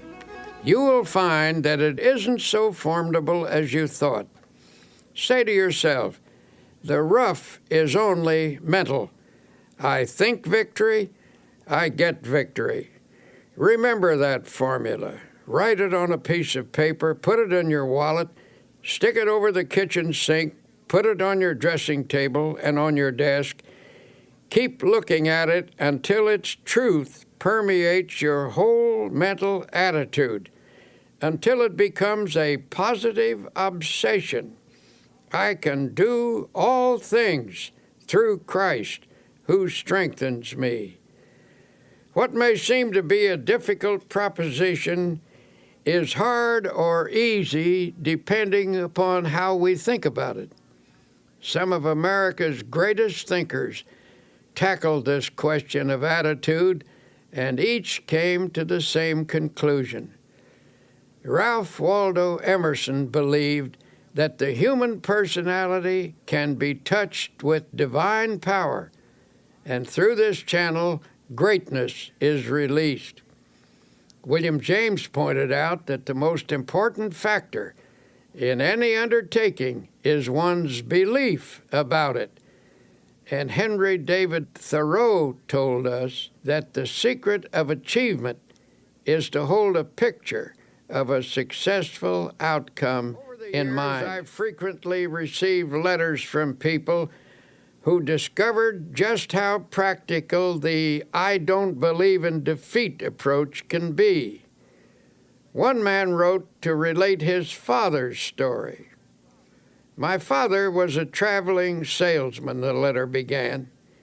Every year he changed the line of goods he would sell and tell my mother that this was the last change. He always said that next year our problems would be over and we would be on Easy Street. But Easy Street never happened, and my father was always tense, always afraid of himself, always whistling in the dark. Then one day a fellow salesman gave Father a copy of a little 3-sentence prayer. He was told to repeat it just before calling on a customer. Father tried it, and the results were almost miraculous. He sold 85% of all the calls he made the first week, and every week after that, the results were wonderful. Some weeks his percentage ran as high as 95, and Father had 16 weeks in which he sold every customer he called on. Father gave this prayer to several other salesmen, and in each case, it brought astounding results. Here is the prayer. I believe I am always divinely guided. I believe I will always take the right turn in the road. I believe God will always make a way where there is no way. Obstacles exist, all right, but even if we don't dream them up, most of the time they're not really as difficult as they seem. It's your attitude that counts. Your attitude which gives obstacles their power or lack of power. To the degree that your attitude shifts from negative to positive, the ability to master your problems will come. You must believe that Almighty God has instilled in you the power to lift yourself out of the rough by keeping your eye firmly fixed on the source of your power. Affirm to yourself that through this power you can do anything you have to do. Believe that this power is taking the tension out of you, that His power is flowing through you. Believe this, and a sense of victory One simple exercise to come. practice. say out loud, "I don't believe in defeat. I don't believe in defeat." Continue to affirm that day and night until the idea completely dominates your subconscious. Eventually, you'll discover that the shortest path between you and your goal is a direct one, despite any obstacle in your way.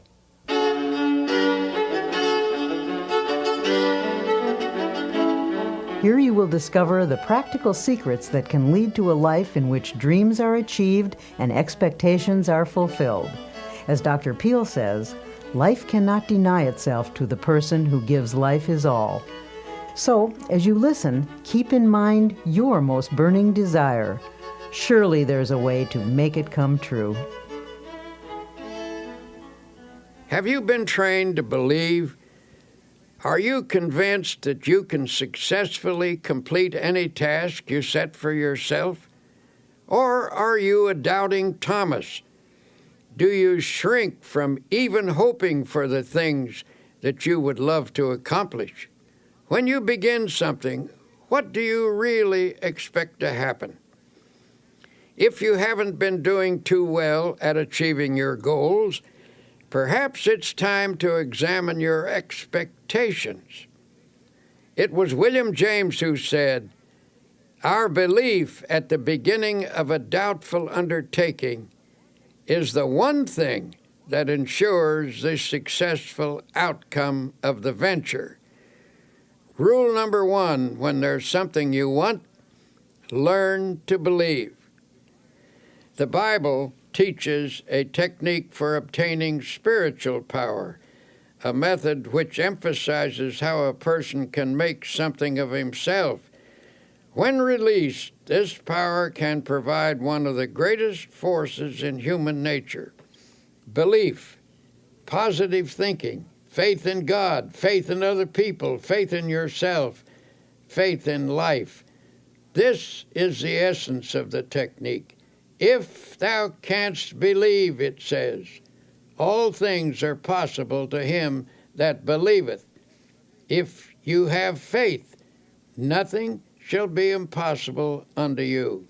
According to your faith, be it unto you. Believe, believe, believe. So it drives home the truth that faith moves mountains. For those who are serious about getting the best out of life, I will once again suggest that you read the New Testament. Notice the number of times it refers to faith. Select a dozen of the strongest statements about faith, the ones you like the best, then memorize each one. Let these faith concepts drop into your conscious mind. Say them over and over again, especially just before going to sleep at night. By a process of spiritual osmosis, they will sink from your conscious into your subconscious mind, and in time, they will restructure your basic thought pattern. Believe that you are experiencing this upthrust of force. You will be amazed at the lifting power you will receive. Naturally, in this process of achieving the best, it is important to know where you want to go in life. You can reach your goals and make your dreams come true only if you know what you want. Lots of people get nowhere simply because they don't know where they want to go. They have no clear-cut, precisely defined purpose. You cannot expect the best if you think aimlessly. I was once consulted by a 26-year-old man who was dissatisfied with his job. He was ambitious to fill a bigger niche in life and wanted to know how to improve his circumstances. In the course of our conversation, I asked him, "Well, where do you want to go?" The young man replied hesitantly, "I don't know exactly. I've never given it any thought. I only know that I want to go somewhere other than where I am." "Well, what can you do best? What are your strong points?" I then asked. "I don't know," the man responded. I never thought that over. But what would you like to do if you had your choice? What do you really want to do? I just can't say, came the response. I don't really know what I'd like to do. I never thought it over. Finally, I said, now look here. You want to go somewhere from where you are, but you don't know where you want to go. You don't know what you can do or what you would like to do. You'll have to get your ideas organized before you can expect to start getting anywhere. And that is a failure point with many people. They never get anywhere because they have only a hazy idea of where they want to go and what they want to do. No objective leads to no end. A newspaper editor, an outstanding man in his field, was once asked, "How did you get to be editor of this important newspaper?" "I wanted to be," he said simply. "Is that all there is to it?" he was asked. "You want to be, and so there you are?" Well, that may not be all of it, but that was a large part of the process, he explained. I believe that if you want to get somewhere in life, you must make a clear decision about what you want to accomplish. Be sure it is a sound objective, then photograph this goal on your mind and hold it there. Work hard, believe in it, and the thought will become so powerful it will tend to assure its own success. I've found that there's a deep tendency to become what your mind pictures, provided the objective is sound and you hold the mental picture strongly enough. Then the editor pulled a well-worn card from his wallet and said, "I repeat this quotation every day of my life. It has become my dominating thought." Here is what the card said. "A man who is self-reliant, positive, optimistic, and undertakes his work with the assurance of success magnetizes his condition. He draws to himself the creative powers of the universe." It is indeed a fact that the person who thinks with positive self-reliance and optimism does magnetize his condition, and this releases power to attain a goal. Over and over again, we've seen that what the mind profoundly expects, it tends to receive. Think about that. Perhaps this is because the thing that you expect is what you actually want. Unless you want something deeply enough to create a dynamic atmosphere of positive factors, your desire is likely to elude you. Here is a great law to meditate upon. Faith, power, works wonders. Those 4 words are packed with dynamic and creative force. Hold them in your thoughts. Say them over and over again. Say them until your mind accepts them, until you believe them. Faith, power, works wonders. You can overcome any obstacle. You can achieve the most tremendous things by faith power. And how do you develop faith power? As I've said before, the answer is to saturate your mind with the great words of the Bible. Spend 1 hour a day reading the Bible and committing its great passages to memory. The change in you and in your experiences will be little short of miraculous. Just one section of the Bible will accomplish this for you. Chapter 11 of Mark contains one of the greatest formulas in the book. It's this: have faith in God. For verily I say unto you, that whosoever shall say unto this mountain, Be removed, and be thou cast into the sea, and shall not doubt in his heart, but shall believe that those things which he saith shall come to pass, he shall have whatsoever he saith. Now, why does this passage use the word heart? Because it means that you are not to allow doubt into your subconscious, into the inner essence of you. And this doubt is not the kind of superficial doubt which normal, intelligent questioning raises. Rather, we are instructed to avoid the deep, fundamental doubt that obstructs the flow of faith. Another interesting thing to note about this passage is that we are told, "Ye shall say to this mountain." The reason great things don't happen to some people is because they aren't specific enough in their application of faith power. In other words, don't address your efforts to the entire mountain range of all your difficulties. Attack one problem at a time. Be specific. If there's something you want, what is the best way to go about getting it? In the first place, ask yourself, should I want it? Test the question very honestly in prayer to be sure you should want it and whether you should have it. If you can answer that question in the affirmative, then ask God for it and don't be backward in asking Him.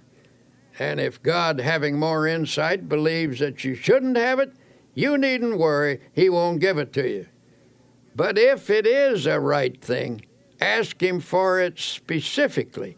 And when you ask, do not allow doubt in your mind. These principles were suggested to one man who perpetually expected the worst in all aspects of his life. He took a negative attitude toward every project or problem he faced and expressed a vigorous disbelief in these principles. In fact, he offered to conduct a test to prove them wrong. Since he was an honest man, he tried them faithfully and even kept a scorecard. After 6 months, he reported that 85% of his problems had turned out satisfactorily. "I am now convinced," he said, "although I wouldn't have believed it possible. It seems to be true that if you expect the best, you are given some strange kind of power to create conditions that produce the desired results. From now on, I am changing my mental attitude and shall expect the best, not the worst. My test indicates that this is not a theory, but a realistic way to meet life's situations." May I say that I am very interested in you. So every day as you confront the problems of life, I suggest that you affirm as follows: I believe that God gives me power to attain what I really want. Never mention the worst. Never think of it.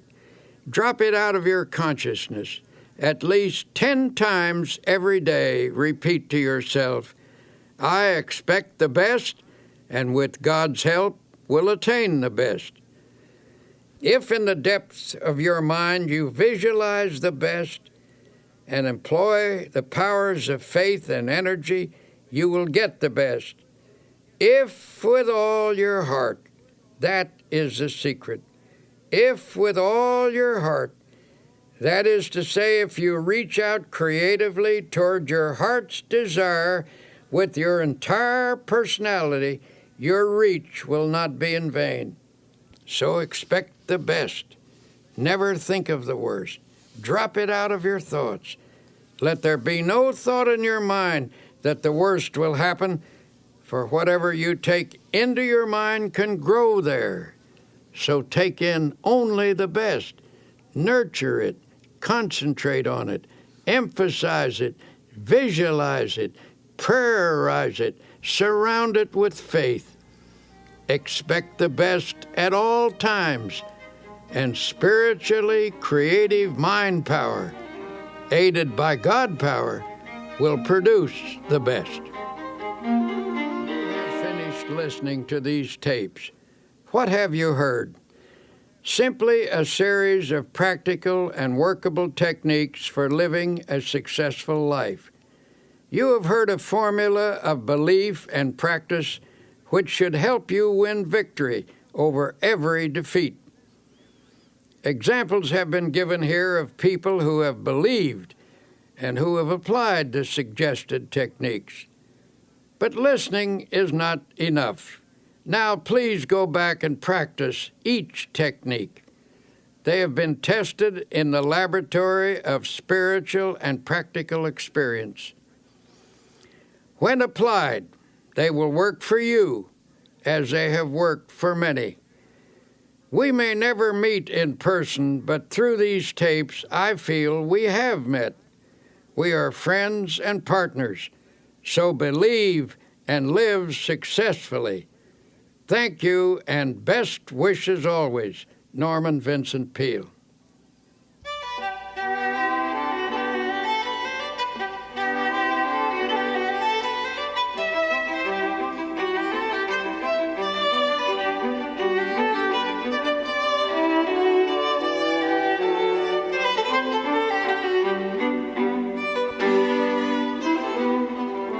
You've been listening to Dr. Norman Vincent Peale. This has been a Simon & Schuster audio presentation. Recording engineer Ed Valentine, mixing engineer Gary Fink, writer Mary Bruton, executive producer Peg Combe.